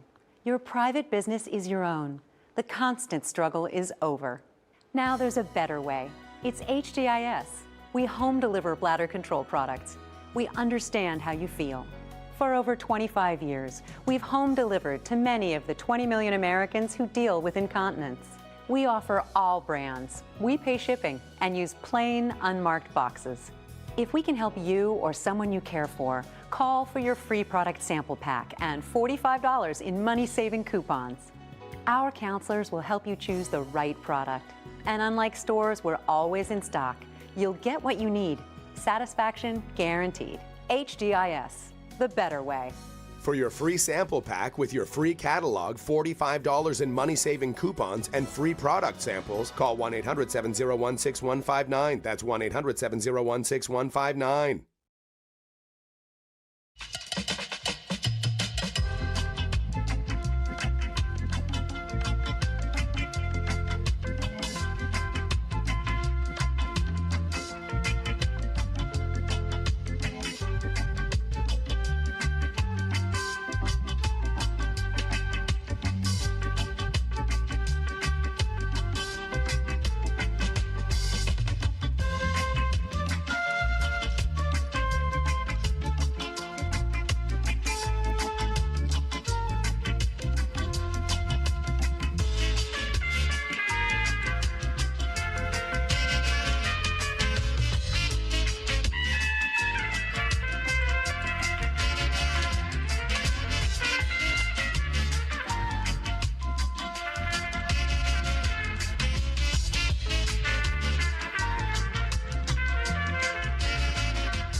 My biggest fear in the middle of my addiction was that I would never be able to get over it and that my kids wouldn't have a father. I overdosed on heroin and I lived. And I started thinking, you know what? This isn't my story. For the longest time, fear held me back from ultimately being who I wanted to. I found the fatherhood program and it was one of the best decisions I've ever made in my life. My desire to change had finally outweighed my desire to stay the same.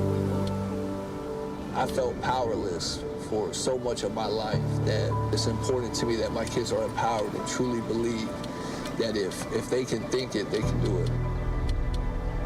I definitely had to become a better man to be a better father. For the first time, I finally feel like I'm exactly where I should be, where I want to be.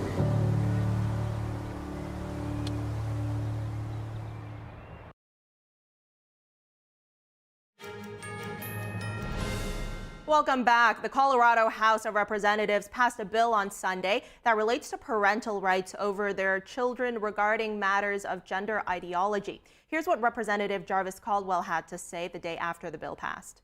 Going into debate, starting the debate on House Bill 1312, the Democrat majority invoked Rule 16. Rule 16 is calling the question and it ends debate immediately and then goes directly into a vote. And I believe they did this to silence us because they know how much negative attention this has been getting nationwide. And so what they did was they silenced us and did not let us represent our constituents and talk about the issues that we have with this bill. If you recall, House Bill 1312 says that if your child is confused about their gender identity and you don't affirm that confusion, that delusion, then you are guilty of child abuse and you can lose custody of your children. And joining us now live to go deeper on this topic is Kim Herman, Executive Director of the Southeastern Legal Foundation. Kim, thank you so much for being here today. As we just heard there from the lawmaker, on Sunday, the Colorado House Democrats, they invoked Rule 16, which prevented debate over this bill before it passed. In your view, were people kept in the dark about the contents of this bill? People were absolutely kept in the dark about the contents of this bill, right? HB 1312, what we're talking about here is the biggest assault on parental rights that we have seen in this country. We have representatives out in Colorado who have specifically said that parental rights groups and parents will not be allowed to testify and they will not be consulted with respect to this bill because they know that if they are, and it is further exposed that the kids can be taken from parents just because they refuse to use incorrect pronouns, just because they refuse to affirm this radical ideology, that exposes the truth behind this and the reality behind radical gender ideology, which is that the government and the people on the left who are pushing these are trying to take kids away from their parents and destroy the nuclear family. Kim, explain to us more here, because Democrats cited the Southern Poverty Law Center in order to justify excluding parental rights groups from this discussion.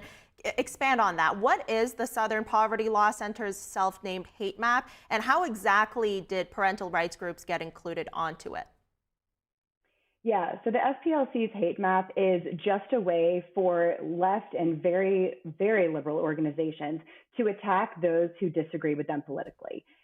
This was an idea that came out of lobbying, right? So if you disagree with something that the SPLC is putting forth, then you are a hate group.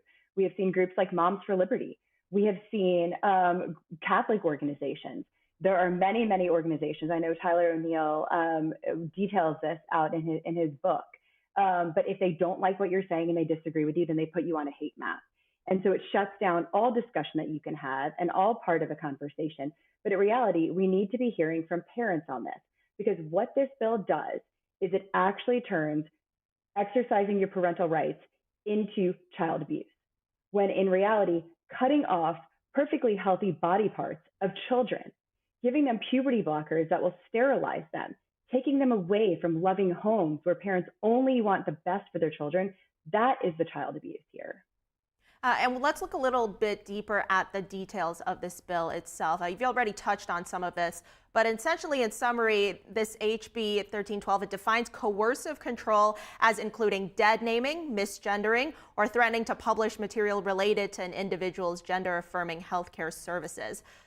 Kim, what are the implications here, not just for parents, but for the family unit as a whole? Anyone who uses a biological pronoun, right? So if your 6-year-old comes home and says, your 6-year-old boy comes home and says, I want to wear a dress. And you say, no, you are a boy, you are not going to wear a dress. And he goes to school and tells the teacher, and they report you. You can have a police officer show up at your house and take your child from you. This is not hyperbole. This has happened in other states. It has happened in California, where they rely on other laws. But if this passes in Colorado, it is giving a roadmap to every single blue state in this country about how to take your children from you just because you do not believe in this radical ideology and because you want to protect your children. No 6-year-old has any idea of whether or not they should be taking puberty blockers and changing their gender. The idea that you can even change your gender is a fabrication, right? And so you have state after state after state that's going to follow suit if Colorado passes this, and if, when challenged in court, we don't win. Because let me tell you, there will be many, many lawsuits filed challenging this law on many levels, because it violates the First Amendment, it violates parental rights, and many other constitutional principles and rights. And not just parents, would you say that this bill has any sort of impact on teachers or other people in any sort of position of responsibility when it comes to this child's life? It directly does. It puts on them an obligation to report parents when they don't want to report those parents. It puts on them an obligation to use incorrect pronouns, to use incorrect names. It specifically points to charter schools and requires them to change their dress codes, so that if a boy wants to wear a dress, it has to allow them. It forces policies on these schools where teachers are going to be silenced, parents are going to be silenced, students are going to be silenced. We sued the federal government under President Biden when he rewrote Title IX to change the definition of sex to mean gender identity. And the court very plainly said that requiring students to use these incorrect pronouns is a violation of free speech. We have courts across the country saying this.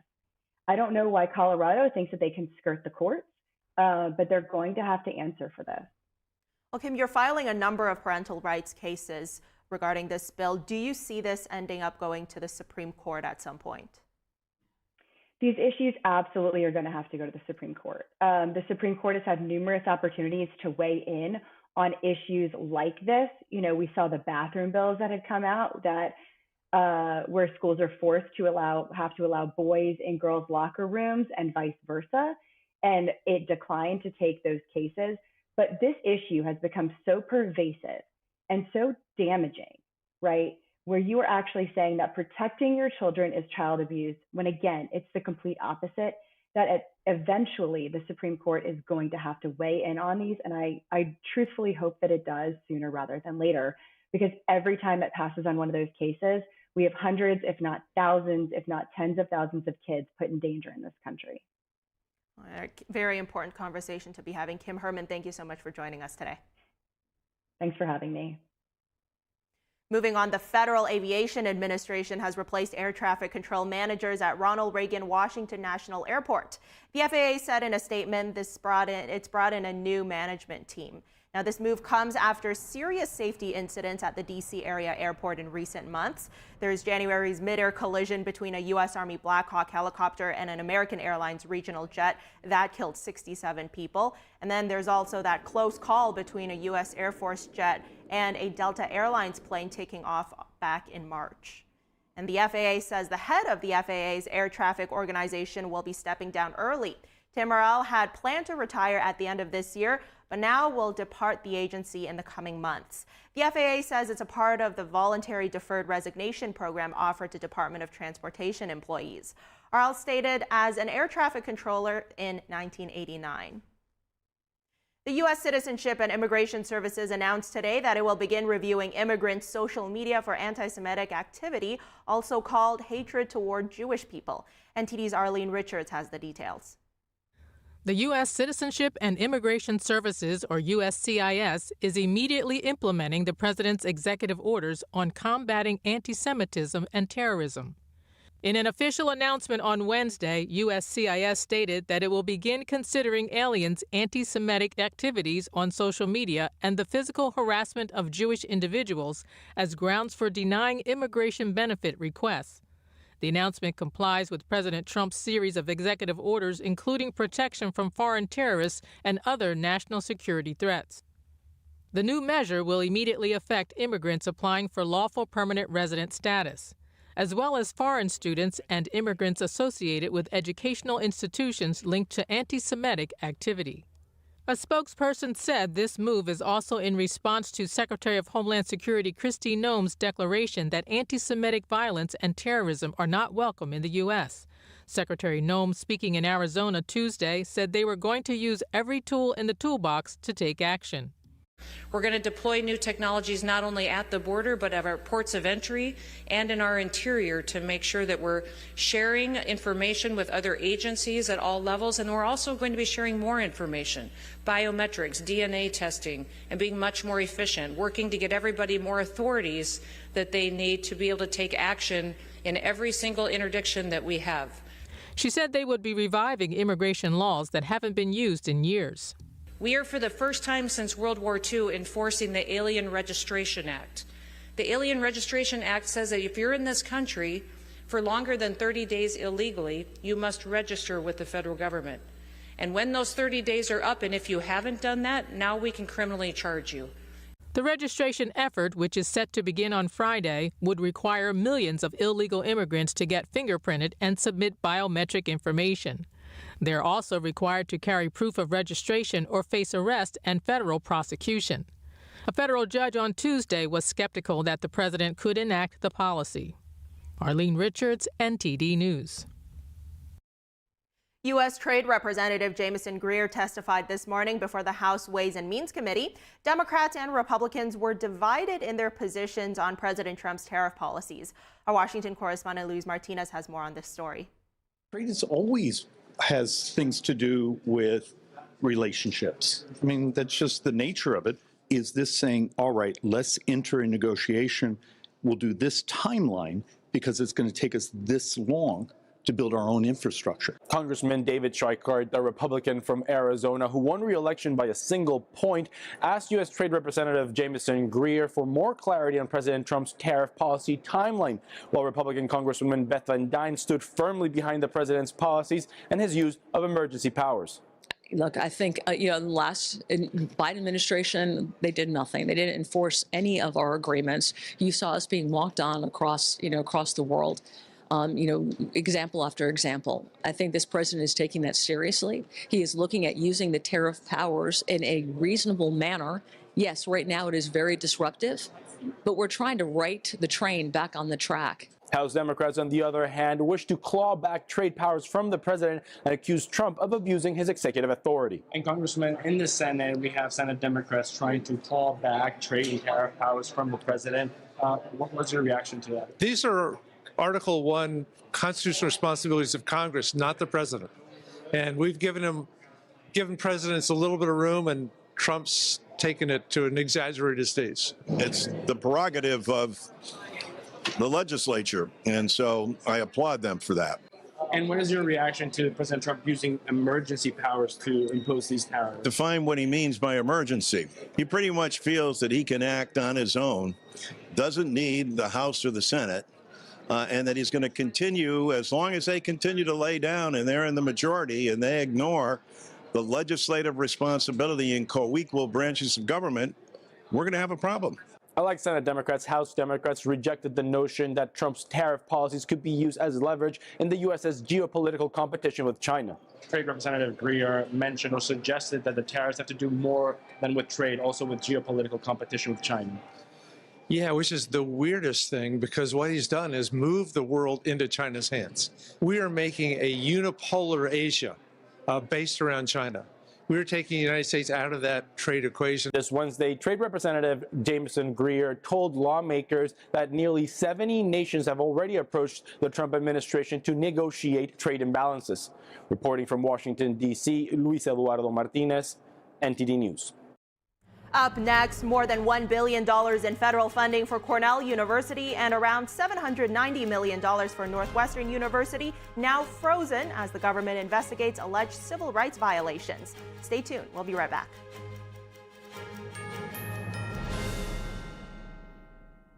Hi, friends. Richard Karn here. Now, I'm known as the guy who can fix just about anything, but the technology in most appliances requires very special training to fix. My point is, even I know when I've met my match, and that's why my family has Choice Home Warranty. So we won't get stuck with high-priced repairs. Choice Home Warranty covers over 25 major home systems and appliances. That's your AC, heating, plumbing, kitchen and laundry appliances, and so much more. Imagine for less than a cup of coffee a day, Choice Home Warranty can help protect you from expensive major system and appliance breakdowns that your homeowner's insurance doesn't cover. But you have to call now before it's too late. Every homeowner should have Choice Home Warranty. Your homeowner's insurance is not going to cover your appliances. Washing machine, dryer, refrigerator, air condition. If I had any issues arise, they were able to take care of it immediately. Now, homeowner's insurance won't protect you when your home's major systems and appliances break down due to normal wear and tear. But Choice Home Warranty will. They can help cover repairs and replacements. Choice Home Warranty is the best warranty we've ever used. It would save you so much money in the long run. Hey, I'm not the only one raving about Choice Home Warranty. They were named a Best Home Warranty Company and Best Claim Service by U.S. News 360 Reviews. Call Choice Home Warranty now and get access to a nationwide network of over 15,000 technicians and the latest appointment setting technology so you'll know when they're on their way. If I have an issue with an appliance or something around the house, I just call up Choice Home Warranty and I don't have to worry about that. So, do what this old DIYer did and call Choice Home Warranty now before something breaks down. Tell them I sent you and get your first month free. Call Choice Home Warranty before it's too late and get protection for your heating, AC, plumbing, kitchen and laundry appliances, and more. Call for your free quote today. Call in the next 5 minutes and get your first month free. 800-360-6782. 800-360-6782. I am so glad you ladies are here. You each have your own rooms. Thank you. Get settled in. I'll call you for dinner. Adopting teen sisters, it's a lot. Girls, you're gonna be late. You want breakfast? No thanks, we're good. They're always in their own world. What'd you get there? Twice the work. Twice the surprises. Just try it. But if you think of it that way, they're also twice as fulfilling. I think you should ask her yourself. Is it okay to call you Mom? Of course you can.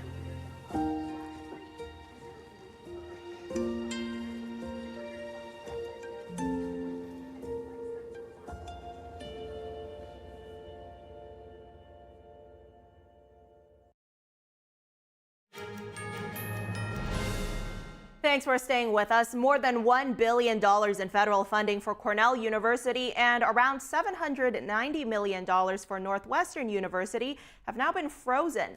That's as the government investigates alleged civil rights violations at both schools. Now, the White House confirmed the funding pause late last night. The administration had previously cut off money to schools, including Columbia University and the University of Pennsylvania. Those were related to various issues like diversity, equity, and inclusion programs and the handling of protests against the war in Gaza. Cornell has received more than 75 stop work orders from the Defense Department for various research projects as well. Last week, the Department of Education said it will cut $9 billion from Harvard unless it cuts DEI programs and ban masks at campus protests. Meanwhile, an immigration judge in Louisiana will be determining later this week whether or not the government can continue to detain Mahmoud Khalil. The Columbia University graduate student is facing deportation for his role in pro-Palestinian protests. Khalil spoke very little during yesterday's hearing. Here's those details. You're gonna have to come with us. An immigration judge on Tuesday gave the U.S. government 1 day to show evidence for deporting Columbia University student Mahmoud Khalil, who was arrested in New York a month ago and then transferred to a rural Louisiana jail. Release Mahmoud Khalil now! The case has become a flashpoint for President Donald Trump's pledge to deport some non-U.S. citizens who took part in protests against Israel's military campaign in Gaza. The U.S. government has said the pro-Palestinian demonstrator should be forced out from the country because he withheld information from his application for a green card, which he has denied. Khalil, a Palestinian born in a refugee camp in Syria, has called himself a political prisoner. His lawyers have said that he was targeted in retaliation for his role in advocating for Palestinian rights, meaning the arrest violated free speech protections under the U.S. Constitution's First Amendment. Department of Homeland Security lawyers said they would provide the evidence by the Wednesday afternoon deadline set by the immigration judge Jamie Comins. In a statement later, Khalil's attorney said he was concerned the judge would rule without giving the defense time to respond to the government's case. If the government's deportation case is terminated at the next hearing scheduled for Friday afternoon, Khalil is free under immigration law. The government cannot challenge the termination, but if Comins terminates the case without prejudice, it can attempt to file the removal case again. If Comins rules that Khalil can be deported, he would then be able to ask her to rule on whether he is eligible for relief from removal, which can be granted in limited cases. Khalil can also appeal her rulings.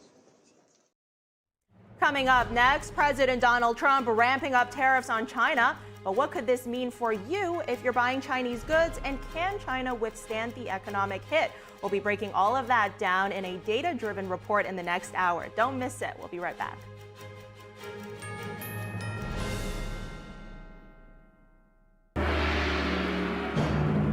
What has lasted 5,000 years was once almost lost. Now, the world awaits the divine culture's return.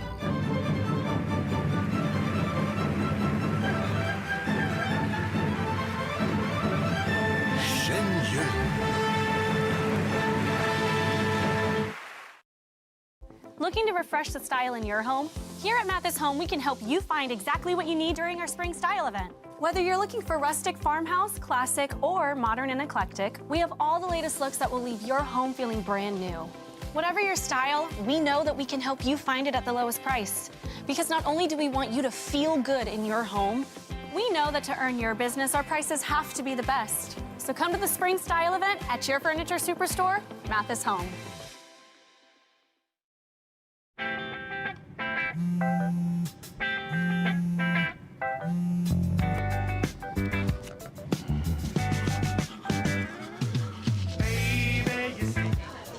You're so right for me, and I'm right for you.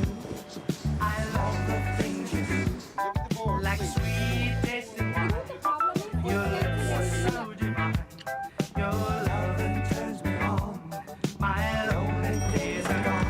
That's why I'm never gonna let you go. Never gonna let you go. Babe, I'm never gonna let you go. No, no, never gonna let you go.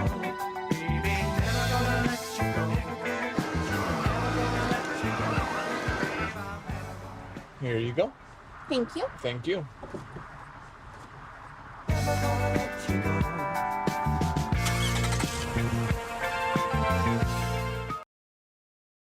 I debate all day. It's what I do. But there are some things that are undebatable, like your mental health, my own mental health. I was in a dark place when my brother passed away in a car accident. I've never been more devastated than the day I lost my mom. I was depressed, miserable, in ways I never imagined. I reached out, and my sisters came, my pastor, my therapist. They helped me get through it. I found that the more I spoke up, the healthier my mind became. The chaos that was in me began to subside. I was more focused, clear. When you love your mind, you can go so much further. That's not up for debate. Find mental health resources at loveyourmindtoday.org.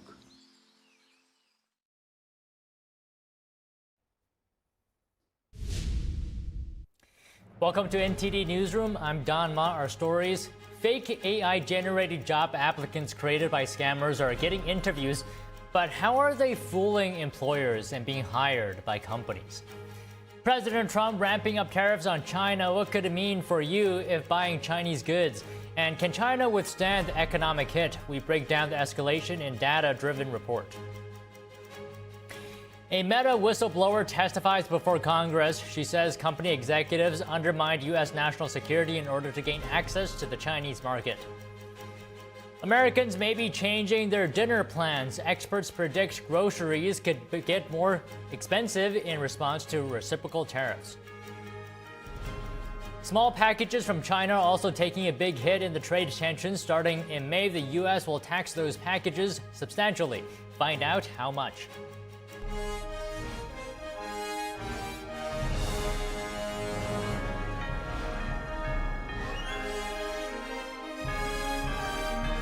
This is NTD Newsroom, live from our global headquarters in New York City.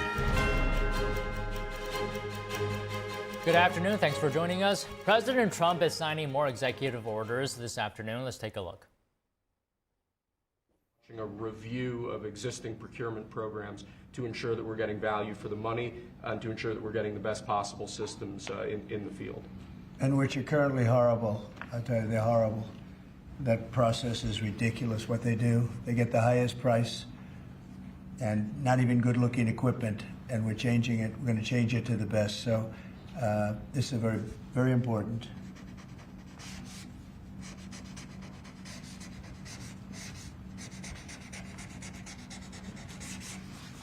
I want to say hello to Brooke. Well, sir. Look at Brooke. She got the cost of eggs down 87%.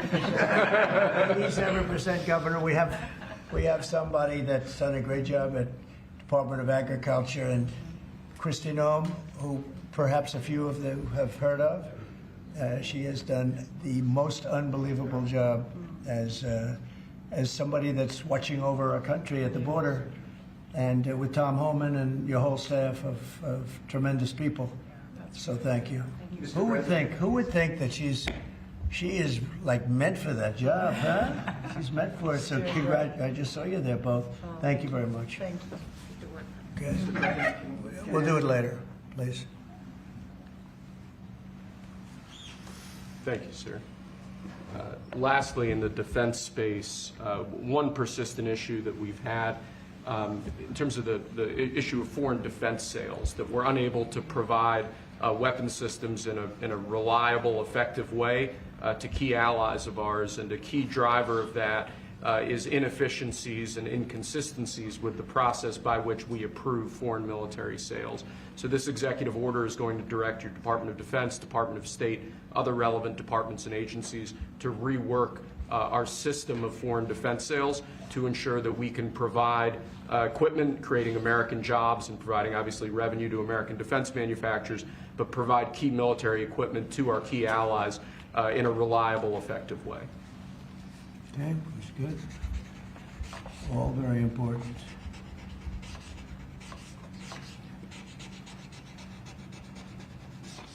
Okay? Because our budget is just about approved, and it's a big budget, and we want to spend the money properly, get the best equipment in the world. We rebuilt our military during my first term, rebuilt it entirely, beautiful. And then some was given away to Afghanistan so stupidly, the most embarrassing day in the history of our country, I think. But it's still, we have to fix it up a little bit, and that's what we're going to do. We're going to do a good job of it, too. Thank you. Next up, sir, we have a series of executive orders and a memorandum all relating to deregulation, which has obviously been a major priority of your administration. The first of these is an executive order. The Biden administration launched what you've called a war on showers. They had certain regulations that basically killed the water pressure of showers and other water appliances. You can say it. Go ahead. What are the appliances?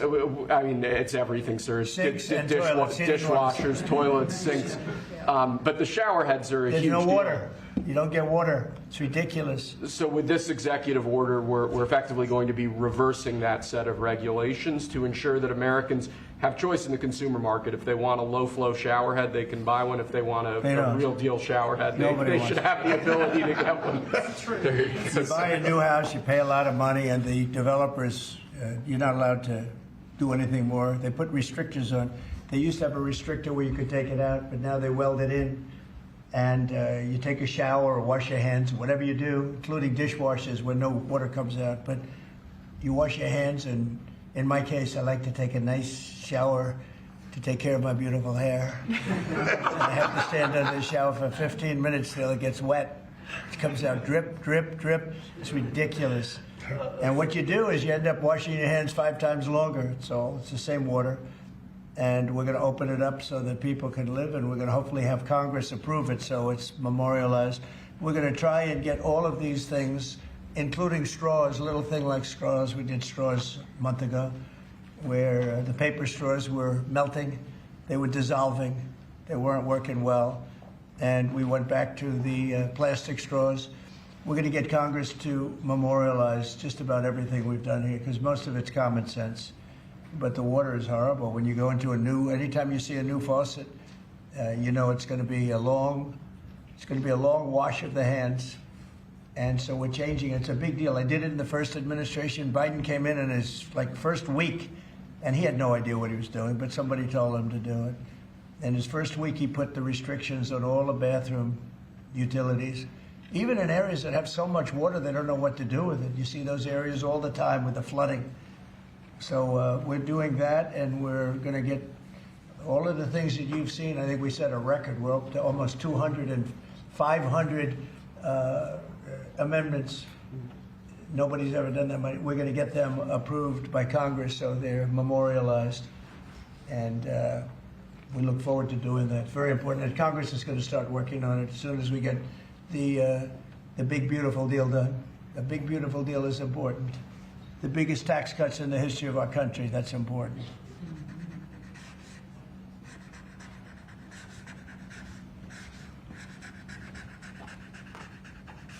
Okay.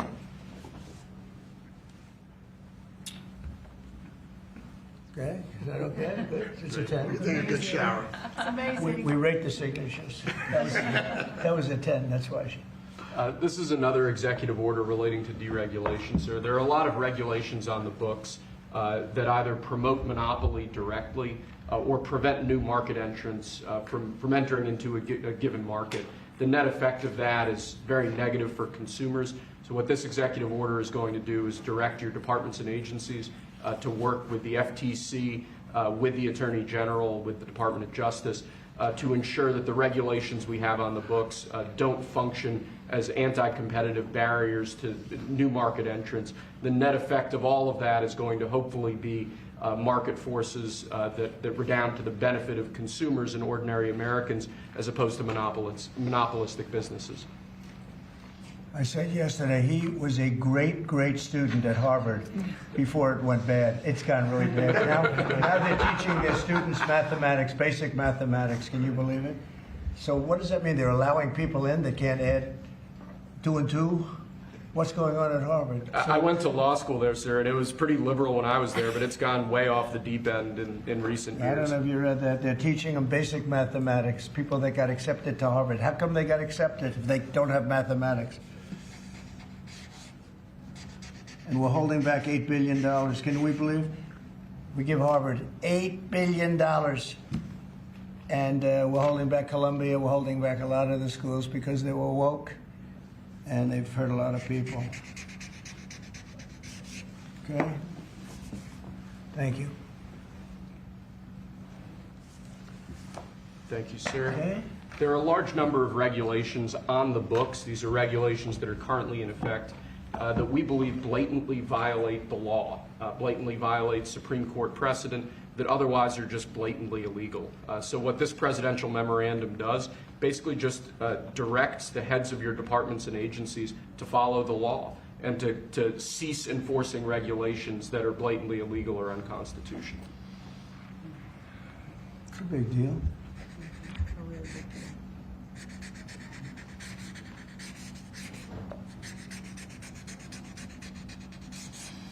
It's really very important that we get these memorialized Yes, sir. in Congress. Very important for the long haul, right? Yes, sir. This is the last of our deregulatory EOs for the day. This is zero-based regulatory budgeting. The idea here is that over time, regulations accumulate on the books and in the Federal Register, and people aren't taking a close, detailed look at what's on the books and clearing them out as times change or as regulations become dated or ineffective. What this executive order is going to require is each of your departments and agencies to scrutinize on a continuing rolling basis all of the regulations they actually have on the books and sunset those that either no longer serve a purpose or the departments and agencies can't identify a specific reason for keeping them active. Okay.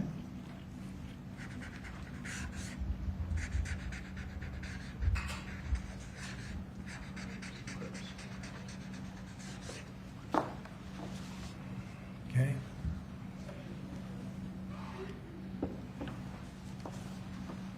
Thank you, sir.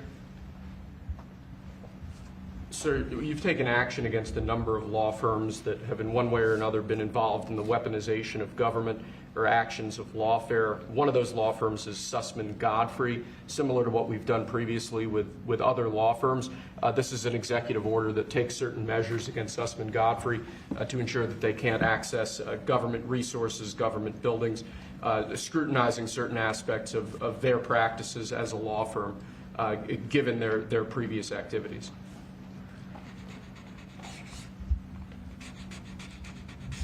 And we signed with many law firms, the ones that we thought were inappropriate, and they've all agreed to pay $1 million.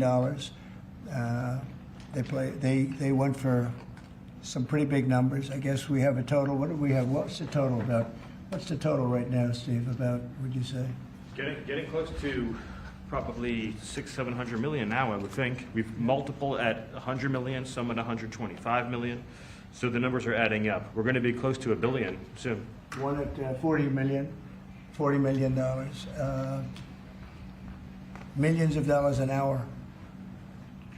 But they don't admit guilt. Remember that, they don't admit guilt. But and we have another 5 to go, I think, 5 of them. And this one is we're just starting a process with this one. Yes, sir. All right, because there were some very bad things that happened with these law firms. And this firm was very involved in the election misconduct. Weren't they all involved in the election misconduct? I think they were all involved. Yes. Anyway, so they went from $40 million to $125 million, and most of them are at about $100 million, right? All right.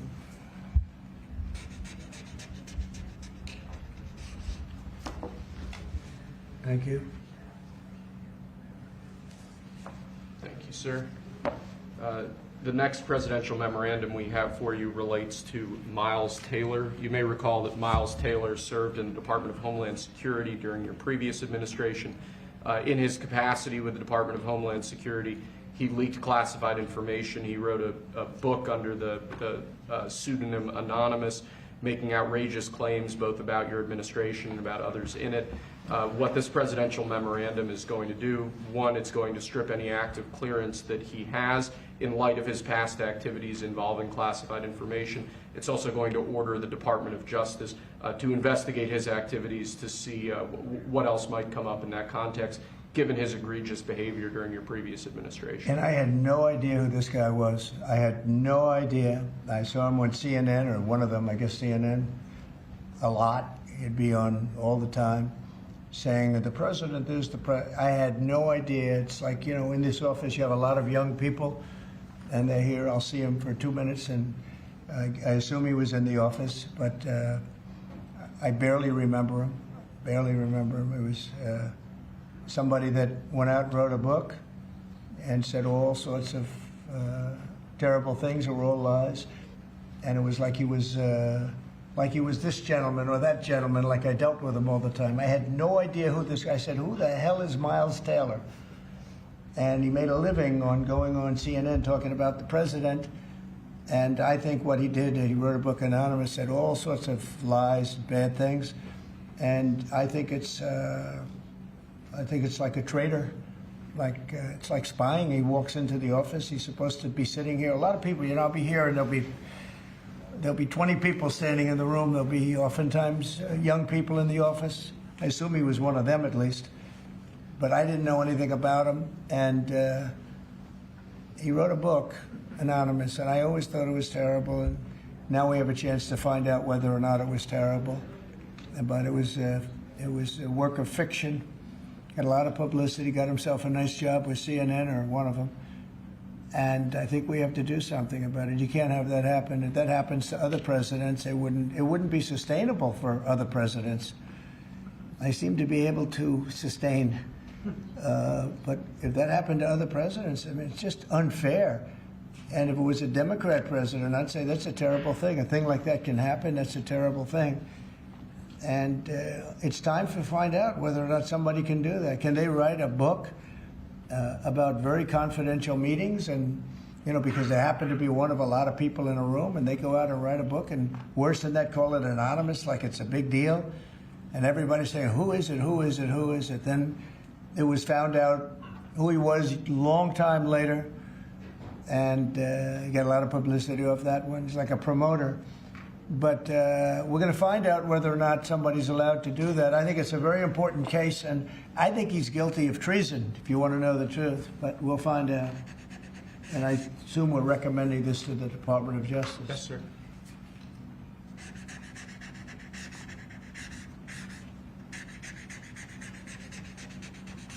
Okay, good. Terrible guy. Similarly, sir, Christopher Krebs, the former head of CISA. This is a man who weaponized his position against free speech in the election context, in the context of COVID-19. This is it's a similar presidential memorandum to the one you just signed. It addresses his access to government, existing clearances he might have, and further instructs your Department of Justice, other aspects of your government, to investigate some of the malign acts that he participated in while he was still head of CISA. This is another one. I don't know that I met him. I'm sure I met him, but I didn't know him. And he came out right after the election, which was a rigged election, a badly rigged election. We did phenomenally in that election. Look what happened to our country because of it. Open borders, millions of people coming into our country. Russia and Ukraine, that would have never happened. October 7th would have never happened. Afghanistan, the way they withdrew with 13 dead, but so many killed, actually. I mean, so many killed outside of the 13 soldiers, hundreds of people killed. And maybe, I don't know, never mentioned, but I mentioned it, 42 or 43 people so badly injured, the legs, the arms, blown off, the face. And this is all because of an incompetent group of people that preceded us, and that would have never happened.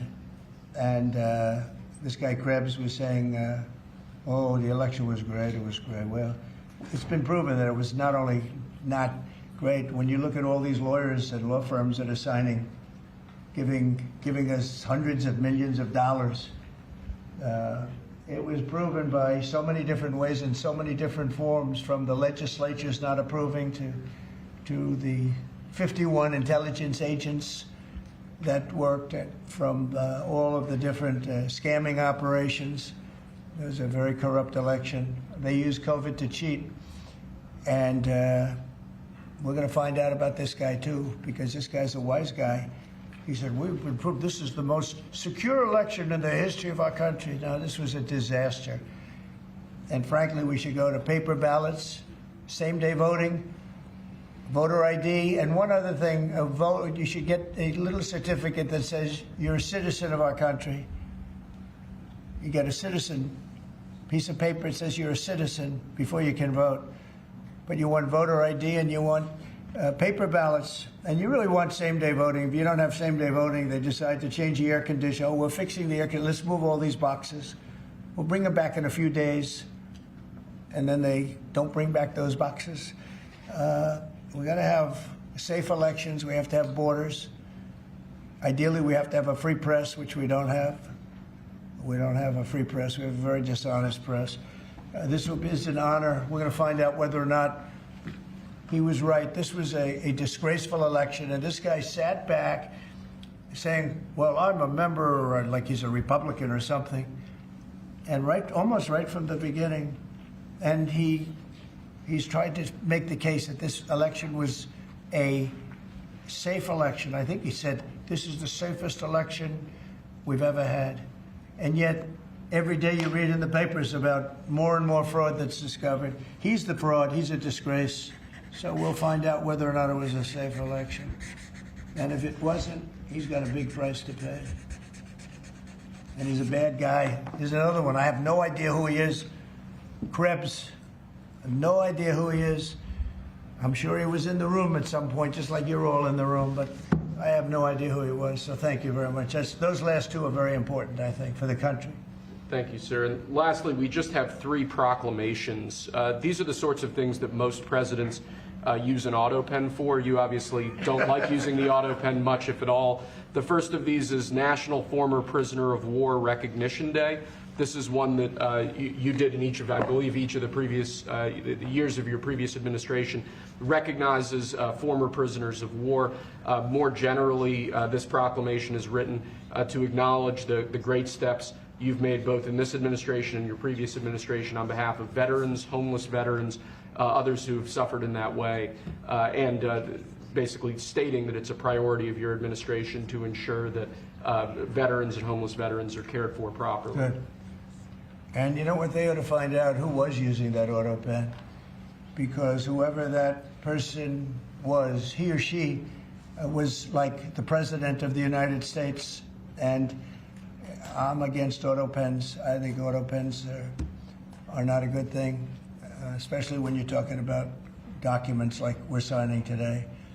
If he can't sign, then he can't be president. It's pretty simple. Let's see whether or not he could sign. But I think that should be tested. I really think that should be tested. It's another one. And you may think about it, because how can a man that, did he really know that when they gave all false information on the council, I mean, the whole unselect committee of political lunatics, they destroyed all the information. You can't get any information. They went for like a year and a half, almost 2 years, screaming and ranting and raving. Democrats plus 2 worse than Democrats. You had Cheney, Liz Cheney, and crying Adam Kinzinger. Crying Adam. Every time I looked at him, he was crying. The guy was a crier. But you can't do that. You just can't do that. So we're going to find out a lot. I think we're going to find out a lot. These last 3 or 4 have been they've been very, very interesting. We'll see what happens. Sir. But I don't think a president should be allowed to use an auto pen when they're signing very, important legislation. I think a president should sign it, not use an auto pen. And we're going to find out whether or not he knew what the hell he was doing. I'm sure at this point he'll say, I signed it. They'll tell him what to say. But to give pardons to people that destroyed all the information. If you destroyed information on a civil case, just a civil case, not a criminal case, a civil case, they put you in jail for that. And they found out that Pelosi was the one that was in charge of the security of the Capitol, and she knew all about it, and she admitted her guilt to her daughter, who was a movie documentary person. I'm sure her daughter's not too happy about that. I'm sure Crazy Nancy's not too happy. But we found out all the things, everything. And we go for the information. Sir, we've destroyed all of that information. If I ever destroyed it, I wouldn't be sitting here right now. I guarantee you that. I'd be sitting someplace else. So I think it's something that we should really look at because that's so important. The whole concept of an auto pen, because whoever's, you know, auto pens are run by somebody. Whoever ran the auto pen was president of the United States, and I would be willing to bet that Biden didn't know, probably didn't know anything about any of it. Very dangerous, very dangerous. So you're going to check that out, right? Yes, please? sir. We're working on it right now, sir. This is just another proclamation, sir, declaring National Crime Victims' Rights Week. You've obviously made it a major priority of your administration to track down and at times deport criminals who have committed violence on our streets, who have victimized so many people. This is an annual proclamation that hopefully gets Americans to remember that when crimes occur, there are real victims, there are real people who are affected, and there are people who suffer as a result.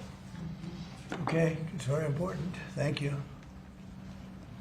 I just want to add, so we're working very hard with Democrats, the governor, with Matt Hall, with a lot of transportation, Sean, and all of the people trying to keep Selfridge Air Force Base open, strong, thriving, and I think we're going to be successful, Governor. I think we'll be very successful at that.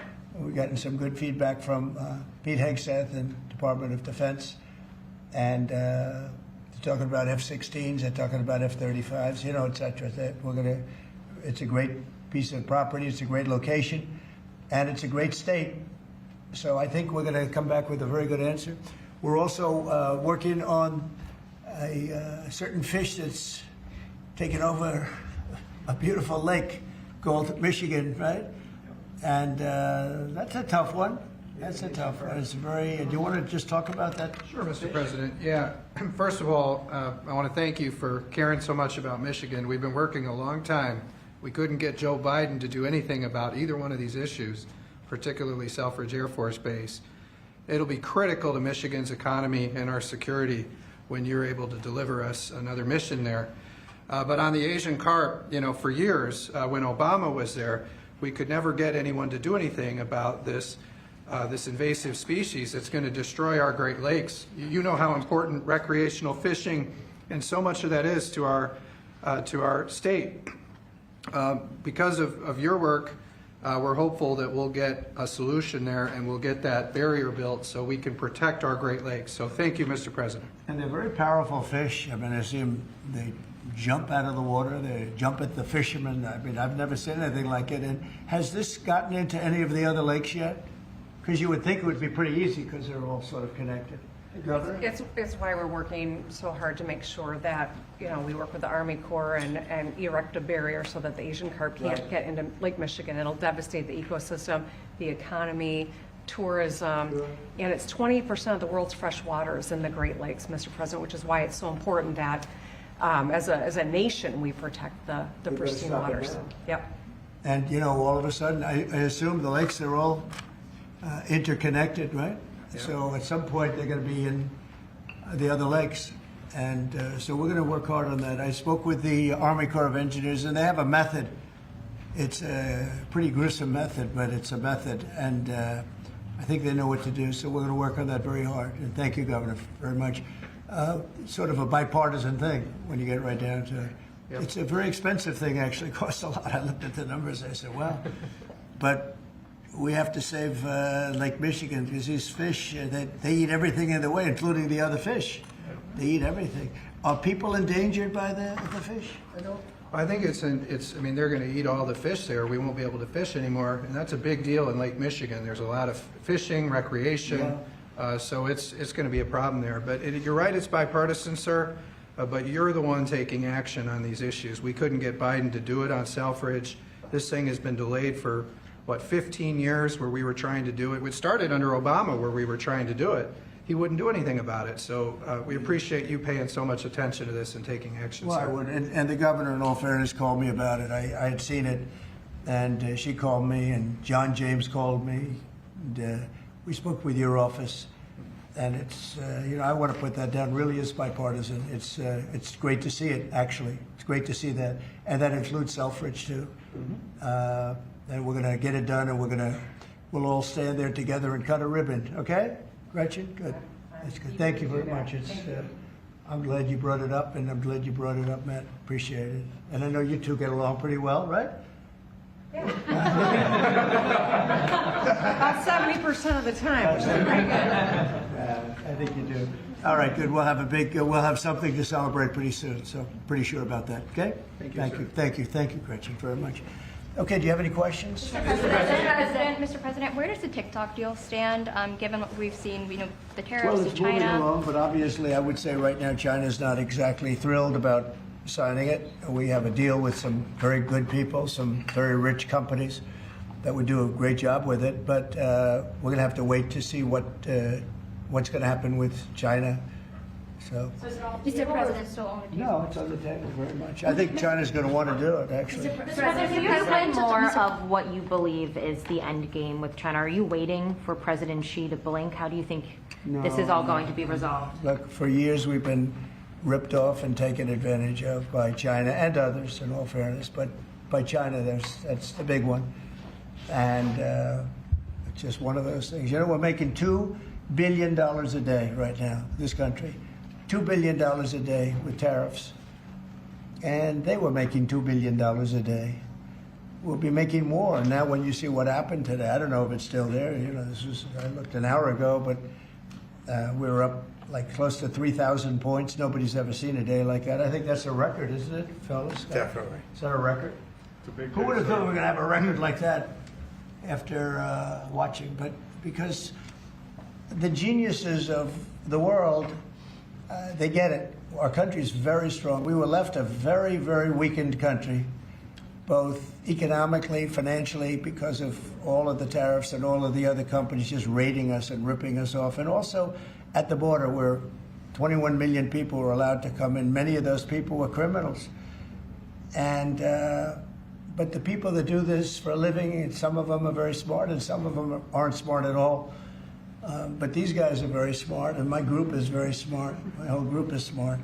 And you've done so amazing on the border. I read the other day that there were 9 people and hundreds of thousands 2 years ago with Biden, and we had 9. We had it down to 9, and they were all let in for medical reasons. They were in bad shape.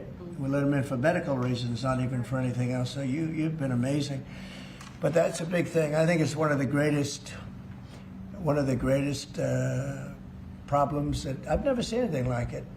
Open borders. The whole world was emptied out. Prisons from all over the world, from the Congo in Africa, from Africa to Asia, a lot in South America, but it wasn't just South America. Prisons emptied out.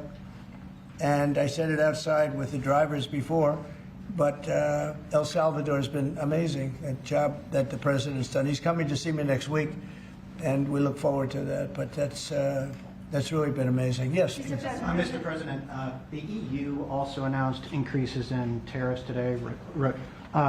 Why not treat... Bad timing for them. That's bad timing. Why not? They didn't put them in. No, they threatened them, but they picked a later date, which our expectation is it's going to be later still. Okay, good. I'm glad that they held back. You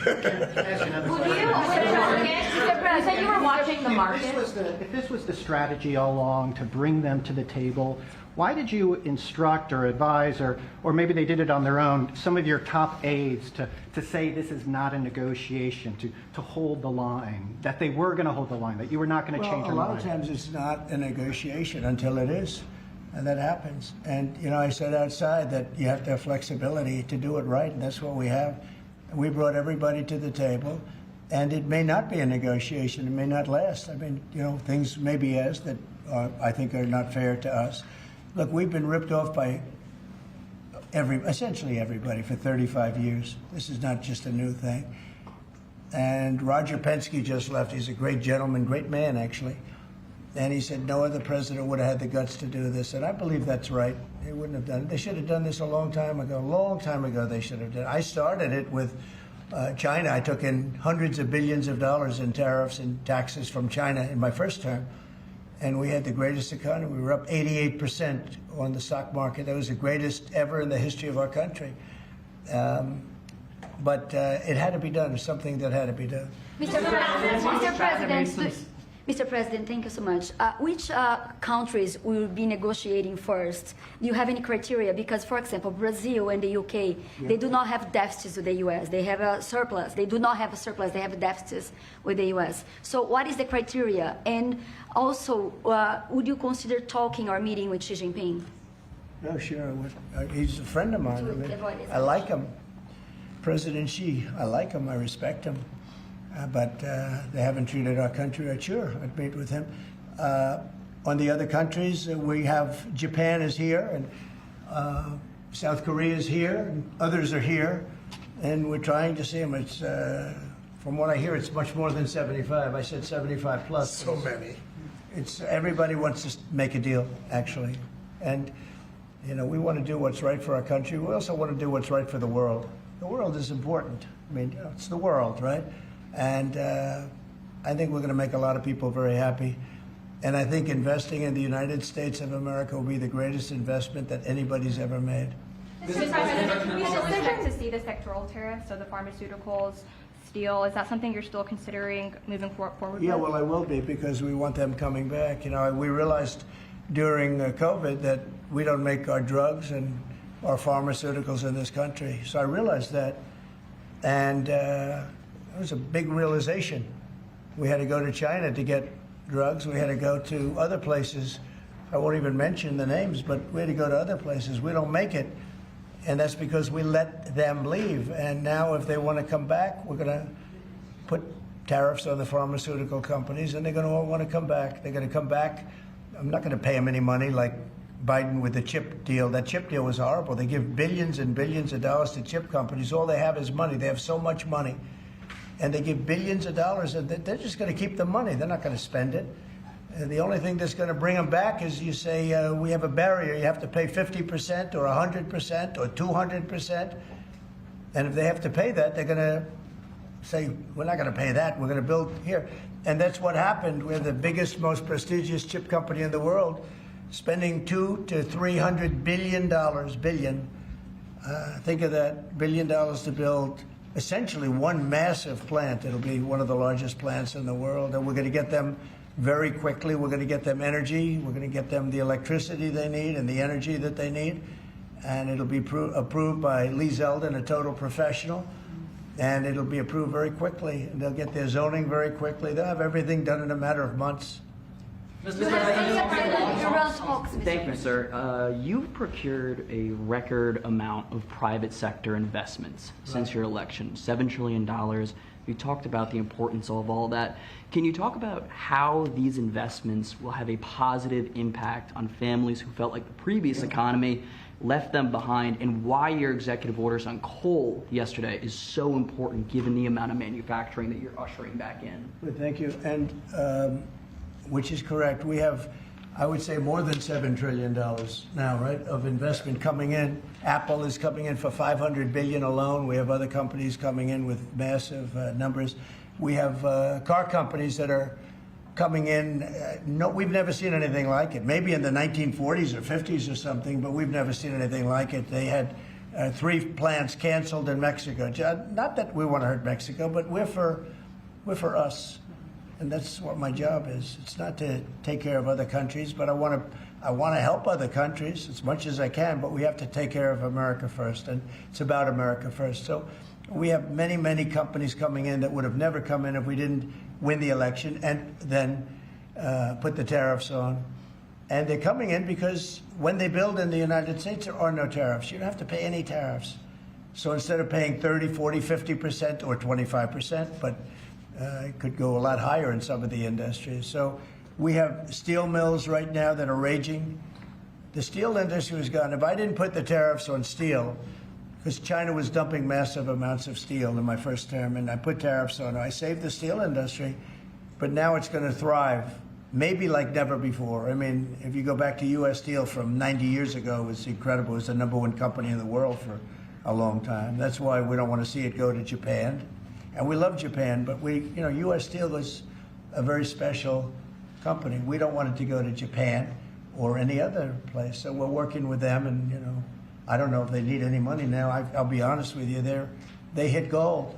They hit gold because if you look at it, they have such orders for steel now. It's incredible. What's going on in our country is incredible with respect to plants. So we lost 90,000 plants and factories from the beginning of NAFTA, the worst trade deal ever made in the history of this world, but certainly in the history of trade. There's never been a worse trade deal. We were able to cancel that. We had to get approval from Congress. It was like a disastrous curse because you had to go to Congress to get it terminated. You couldn't just terminate it because it was a bad deal.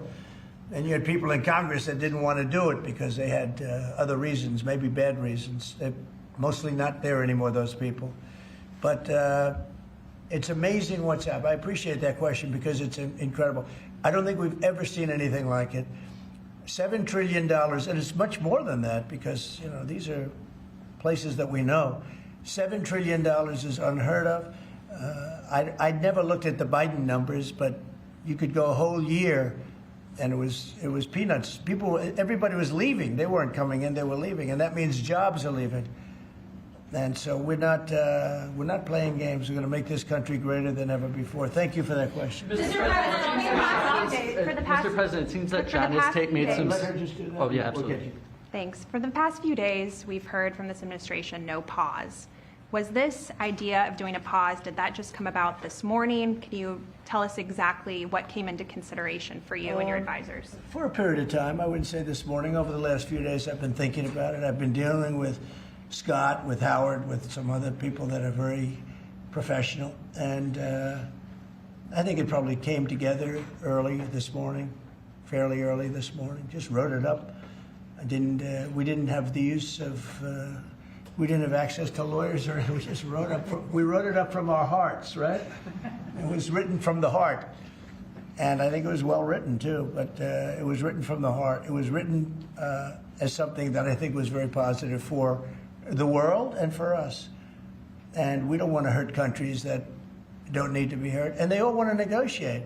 The only problem is, you can only do so many at one time. We want to do it right. We want to get it right. We want to take care of them, but we have to take care of our country. So, but this was something certainly we've been talking about for a period of time. And we decided to pull the trigger. And we did it today, and we're happy about it. I didn't know it would have that kind of an impact, but it's, I think we have the biggest increase in the history of the stock market. That's pretty good. You're almost, if you keep going, you're going to be back to where it was 4 weeks ago. But it was a sick market 4 weeks ago, because the trade was sick. It was only a question of time. I don't blame the tariffs. I think the tariffs just sort of magnified what was happening. It was sick. Biden allowed these people to get away with murder. Biden allowed China to just take advantage of us. We had like $1 trillion deficit with China, $1 trillion deficit. So that was going to only be a matter of time. I think the tariffs brought it out faster and they magnified the problem.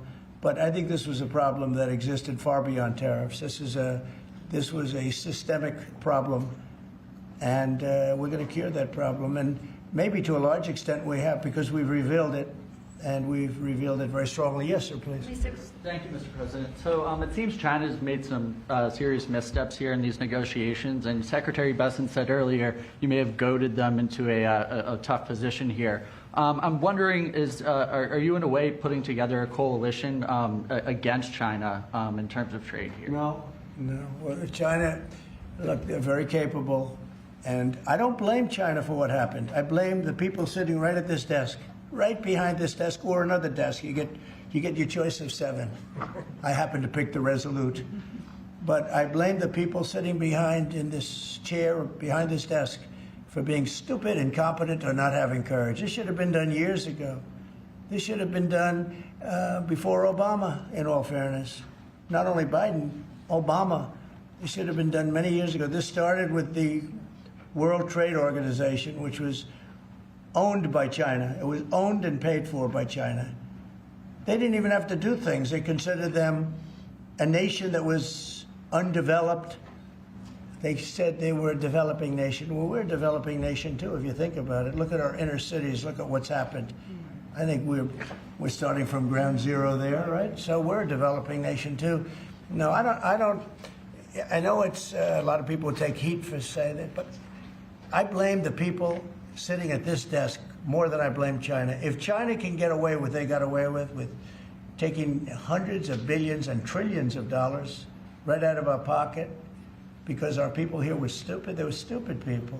Maybe corrupt, I don't know. I don't know how you can be that stupid. How do you get to be president and you're stupid? But they certainly weren't courageous, and they allowed this to happen. And with Japan and with many other countries that took advantage of us. I mean, we had deficits with almost every country.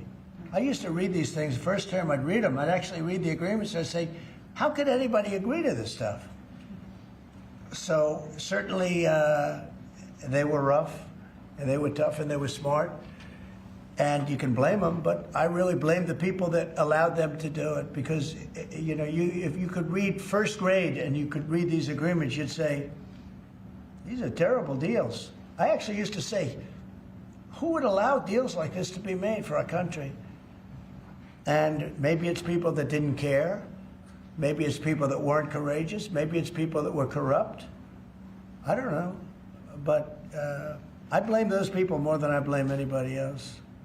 Mr. President, you've been very specific in saying that you would like the EU to purchase U.S. energy. Is there something specific that you would like China to do? Well, you'll be hearing about that. Yeah, there are a lot of things I'd like China to do. Are there some examples? There are a lot of things that I want China to do, and I'll be telling China what that is. Not you, but I'll be telling China. Mr. President, Iran, you said the other day that if they do not agree to a potential nuclear deal, that it would be very dangerous for them. What specifically Well, they did you can't have mean? a nuclear weapon. Did you mean military action, though, if they don't agree? Oh, if necessary? Absolutely. Yeah. And do you have a deadline for these Yeah, talks? I do. And You're talking about with Iran? Yes. Yeah, I They're saying do. it's not Do you have negotiable. something definitive this weekend, or do you see this as the start of a process? It's a start. Do you have a timeline? We have a little time, but we don't have much time Who is starting the because we're not going to let them have a nuclear weapon. Is Can't let them have a going to nuclear be weapon. there, Mr. President? And we're going to let them thrive. I want them to thrive. I want Iran to be great. The only thing they can't have is a nuclear weapon. They understand that. You know, the people are so incredible in Iran, and they're so smart. They're very smart people. But, you know, they're in a rough situation, rough regime. But they understand, and the leaders understand. And I'm not asking for much. I don't, they can't have a nuclear weapon, and I've said that. And I was a little bit surprised because when the election was rigged, I figured they'd get the weapon because with me they were broke. They were broke. They had no money because of the sanctions. Nobody could buy oil.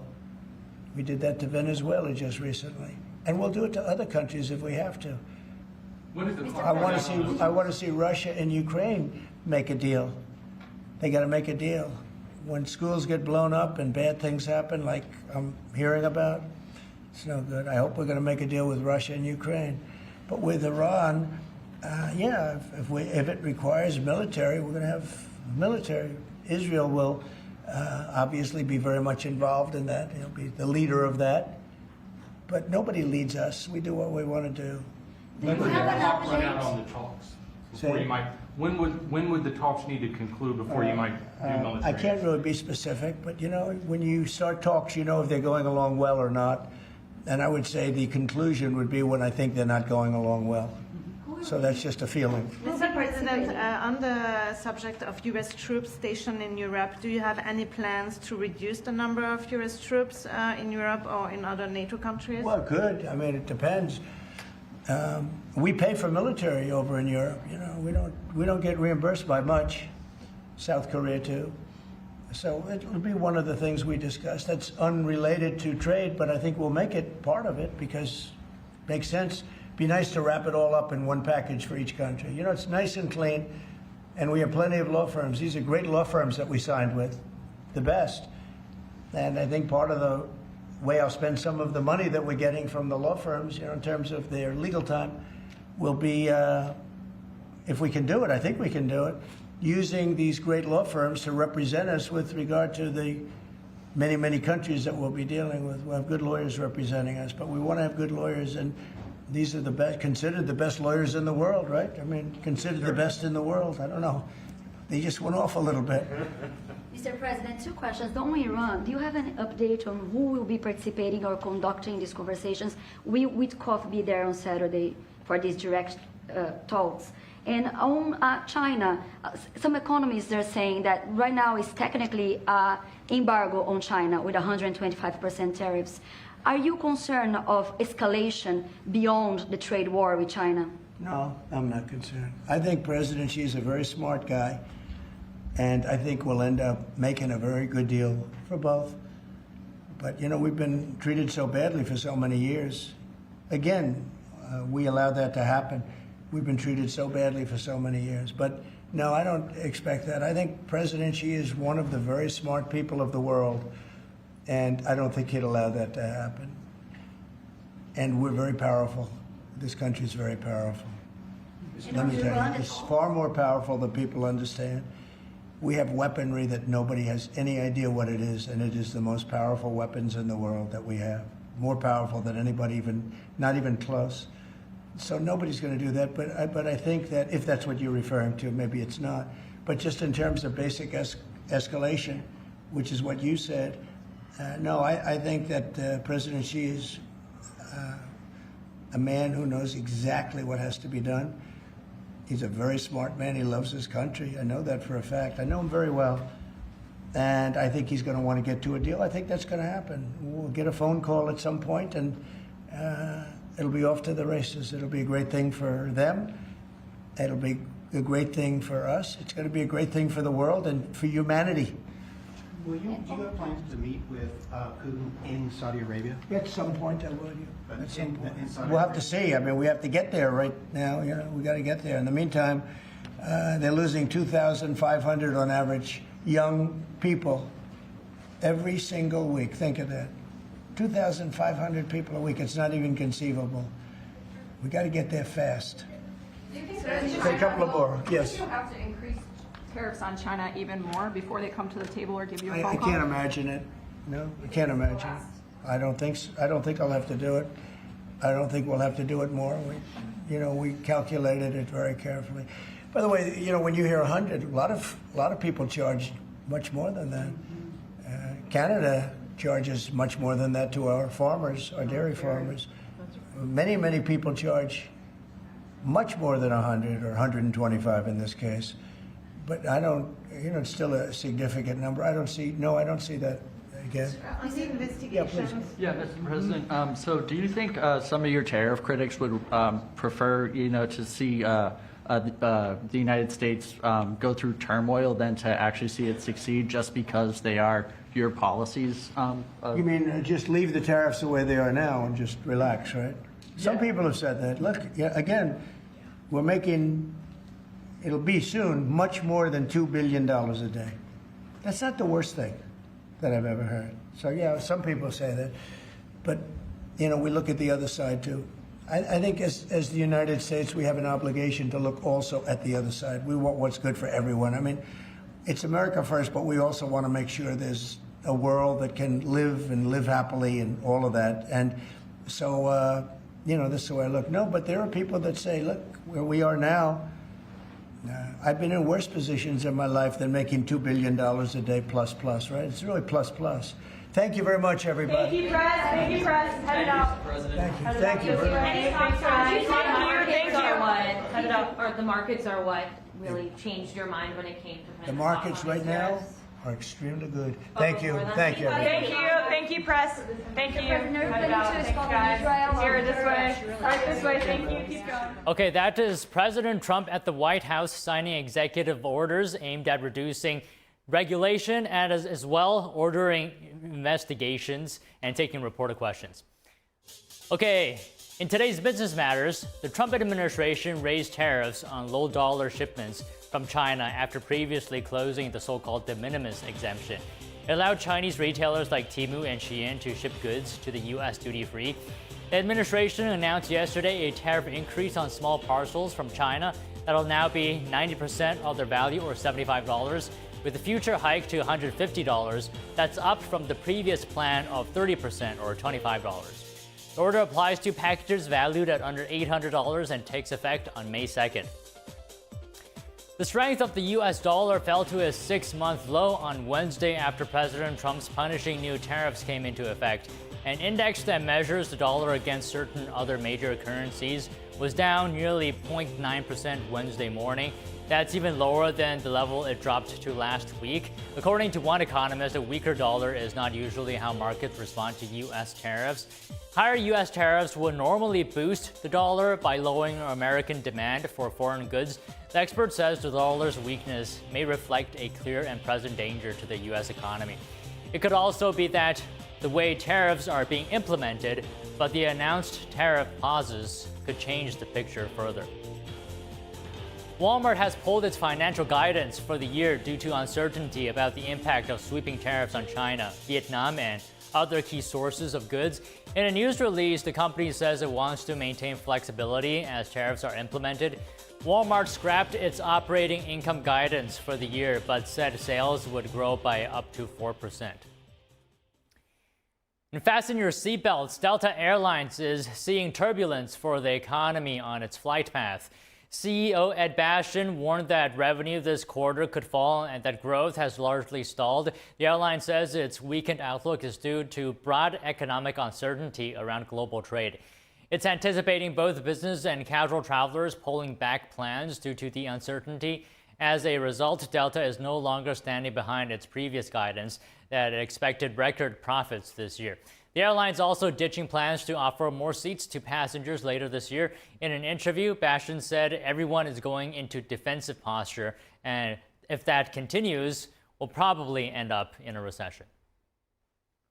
Small businesses could see the largest blows in the trade turmoil, though many are relieved after today's announcement. Billionaire hedge fund investor Bill Ackman warned on X before the pause that many small businesses will go bankrupt.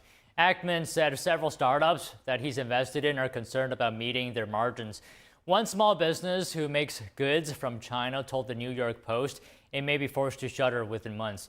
Ackman said he supports tariffs to create stronger trade relationships, but called for a 90-day pause like the one President Trump issued today. Ackman also acknowledged that for some industries, there is no reshoring solution in the short or long term. Some Americans may potentially need to cut seafood, coffee, fruit, and more from their diets once reciprocal tariffs come into effect after the announced tariff pause. Here's more. From fresh to packaged foods and household goods, every section of the supermarket has imported items. With the sweeping new reciprocal tariffs, experts say groceries will quickly become more expensive. Yale University estimates food prices will rise close to 3% overall. The food consumed by Americans is part of a complicated global supply chain. Much of the produce grown abroad can't be replicated in the U.S. because of climate and crop conditions. Right now, the U.S. imports about 17% of all its food and beverages, but that varies dramatically by category. Based on the data from the Department of Agriculture, the U.S. imports about 80% of its seafood and coffee and about 60% of its fresh fruit. Mexico and Canada have been left off the latest list of tariffs, softening the blow of price increases. They are the two largest agricultural suppliers to the U.S. In fact, most food and agricultural products from the countries are exempt from tariffs under the existing USMCA free trade agreement. The global trade situation has sparked an unusual sell-off of U.S. Treasuries. And that sell-off is going around the world. During market turmoil, global investors typically turn to the bond market and the perceived safety of U.S. debt. The U.S. has trillions of dollars in debt financed by treasuries. A move away from treasuries could be a sign that investors are losing confidence in the U.S. A strategist for LPL Financial notes the likely cause being funds that rely on borrowed money to buy treasury bonds are instead selling them to meet margin calls or to pare back on borrowing at a time of heightened market volatility.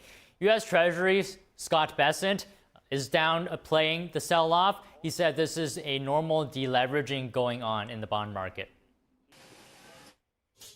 Markets soared today after U.S. President Donald Trump declared a 90-day tariff pause for many countries, effective immediately, bringing some relief to investors who were worried about the global economic impact of trade policies. So the Dow advanced over 2,900 points. This is its biggest advance since March 2020. S&P 500 had its best day since 2008. NASDAQ had its best day since 2001. So after Trump's reversal, Goldman Sachs said it's rescinding its recession forecast on the U.S. economy. Now, the upcoming earnings season will offer more insights into the health of corporate America as investors fear a hit to economic growth from the tariffs. And U.S. banks, including JP Morgan, will report first quarter results, and that's coming out on Friday. And thank you very much for watching NTD Newsroom. I'm Don Ma.